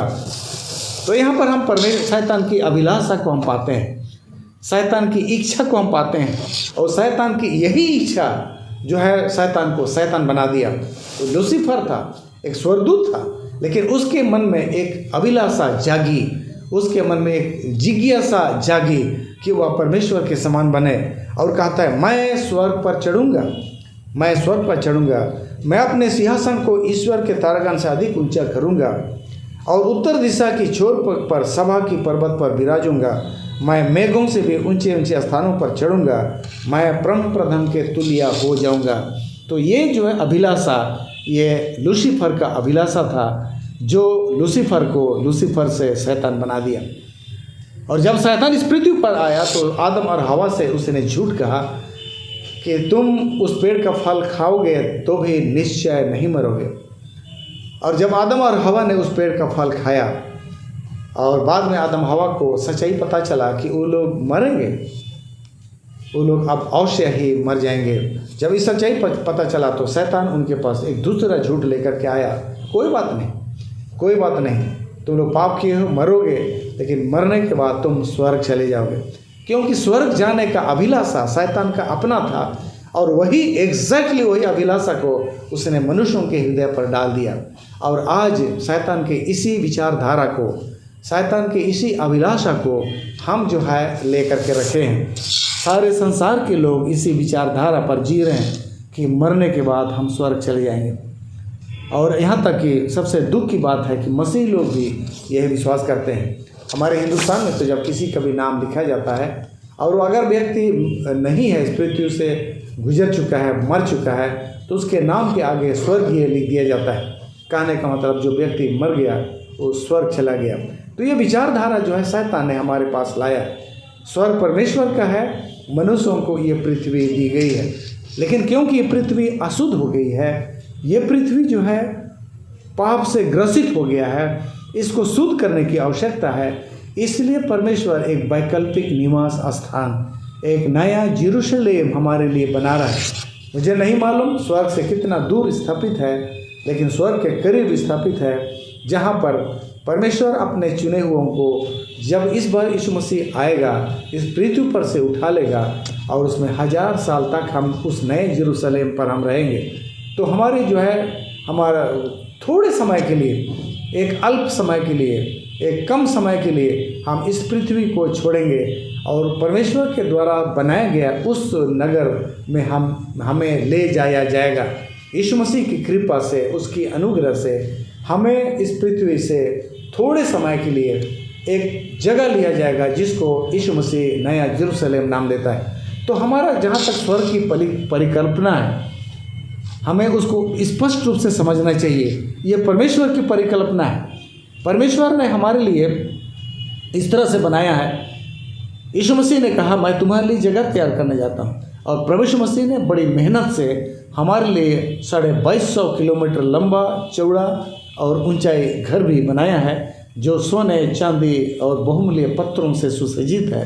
तो हमें परमेश्वर उस नए जेरूशलेम पर ले जाने वाला है, और जब प्रभु 1000 साल तक हम उसमें निवास करेंगे, और 1000 साल के बाद जो वो नया जेरूशलेम भी इस पृथ्वी पर उतर करके आएगा, और हम ये नई जेरूशलेम इसी पृथ्वी पर स्थापित की जाएगी, और वो हमारा राजधानी होगा। परमेश्वर हमारे साथ रहेगा और हम जो है इस पृथ्वी पर पुनः हम फैल जाएंगे। इसलिए यहाँ पर कहता है, मैं प्रकाशित वाक्य 21 अध्याय और उसका 1 से मैं पढ़ रहा हूँ। फिर मैंने नए आकाश और नई पृथ्वी को देखा, क्योंकि पहला आकाश और पहली पृथ्वी जाती रही थी और समुद्र भी न रहा। फिर मैंने पवित्र नगर नए जेरूशलेम को स्वर्ग पर से उतरते देखा। वह उस दुल्हन के समान थी जो अपने पति के लिए श्रृंगार की गई हो। फिर मैंने सिंहासन में से किसी को ऊंचे शब्द से कहते हुए सुना, देख परमेश्वर का डेरा मनुष्यों के बीच में है, वह उनके साथ डेरा करेगा और वे उसके लोग होंगे, और परमेश्वर आप उनके साथ रहेगा, उनका परमेश्वर होगा। तो ये जो है परमेश्वर का इंतजाम है। परमेश्वर का इंतजाम है कि ये पृथ्वी हमारा अनंत निवास स्थान बने। जब शुरू में परमेश्वर बनाया था तो ओरिजिनली यही पृथ्वी हमारे लिए स्वर्ग था, हमें इस पृथ्वी पर रहना था। लेकिन जब हम पाप किए और इस पृथ्वी को अब शुद्ध करने की आवश्यकता पड़ रही है, प्रभु यीशु मसीह ने हमारे लिए वैकल्पिक निवास स्थान यानी नए यरूशलेम यानी एक स्थिर नगर हमारे लिए बना करके रखा है। जब 1000 साल हमें यहाँ से लिया जाएगा तो हम उस स्थिर ने वाले नगर पे हम उसमें रहेंगे जो सोने चांदियों से जो बना है, और अंत में ये नगर इसी पृथ्वी पर उतर आएगी। लेकिन जो है एक आम धारणा जो है, जो आज जो लोग बोलते हैं कि मरने के बाद मनुष्य स्वर्ग चला जाता है, तो ये स्वर्ग का अपमान है। स्वर्ग परमेश्वर का है। अगर कोई व्यक्ति बोले मैं दिल्ली जाऊंगा, वहाँ पर राष्ट्रपति का घर में रहूँगा, तो ये जो है बहुत राष्ट्रपति का घर का अपमान है। कोई अगर कहेगा मैं दिल्ली जाऊंगा और प्रधानमंत्री का बिस्तर पर सोएंगा या उसका घर ही मैं जाऊंगा, तो ये प्रधानमंत्री का घर का अपमान है। आपको वहाँ पर कोई आपको जाने नहीं देगा। परमेश्वर का घर परमेश्वर का घर है जो स्वर्ग है, लेकिन परमेश्वर हमारे लिए भी एक वैकल्पिक जगह बनाए। लेकिन शैतान ने जब लोगों के दिल में जो डाला है कि मरने के बाद स्वर्ग चला जाता है, तो वो सीधे सीधे स्वर्ग पर आक्रमण है। शैतान स्वर्ग पर सीधे सीधे आक्रमण करना चाहा, और यही विचारधारा को, यही सोच को कि मरने के बाद मनुष्य स्वर्ग चला जाएगा यानी परमेश्वर के राज, परमेश्वर के घर में चला जाएगा, ये सोच जो है शैतानिक अनुवाद है, ये शैतान का विचारधारा है। तो जैसे कि मैं शुरू में आप लोगों को मैं बताया था कि शैतान के छल से हमें अनजान नहीं रहना है, तो इसलिए हमें शैतान के हर छल जो आज जो है कलीसिया के अंदर भी व्यक्त है, उसे हमें सावधान रहना चाहिए। और उसमें से जो है एक ये छल है कि मरने के बाद व्यक्ति स्वर्ग चला जाता है, या तो आत्मा अमर है या परमेश्वर पापियों को नरक में तड़पाता है। ये सारे झूठ जो है शुरू में शैतान ने कहा और आज कलीसिया में भी व्याप्त है। तो इन सारे छल कपट को हम अच्छी तरह से समझें और उस पर से हम बच करके रहें। आइए हम लोग प्रार्थना करेंगे। स्वर्गीय प्रभु, हम तेरा धन्यवाद करते हैं तेरा दया और अनुग्रह के लिए, जो हमारे उद्धार के लिए तू अपने बेटे यीशु मसीह को जगत में भेजा, जो हमें पाप और शैतान के हाथ से हमें छुड़ाया प्रभु। और साथ में हम ये भी धन्यवाद देते हैं क्योंकि तू हमारे लिए जब ये पृथ्वी अशुद्ध हो गई, इस पृथ्वी को शुद्ध करने की आवश्यकता पड़ी, तो हमारे लिए एक सुंदर नया यरूशलेम, एक नगर तैयार किया है ताकि हम उसमें 1000 वर्ष तक रह सके। हमारे लिए एक स्वर्ग आसमान में तू बनाए हैं प्रभु, उसके लिए हम बहुत बहुत धन्यवाद देना चाहते हैं। हमें मदद और सहायता कर ताकि हम जो है तेरे पवित्र शास्त्र की शिक्षाओं को सही तरह से समझें, और शैतान ने छल कपट करके अपने जो शिक्षाएं जो कलीसिया में लाई है, बाइबल में लाया है, उन सारे शिक्षाओं से प्रभु हम बच करके रहने सके।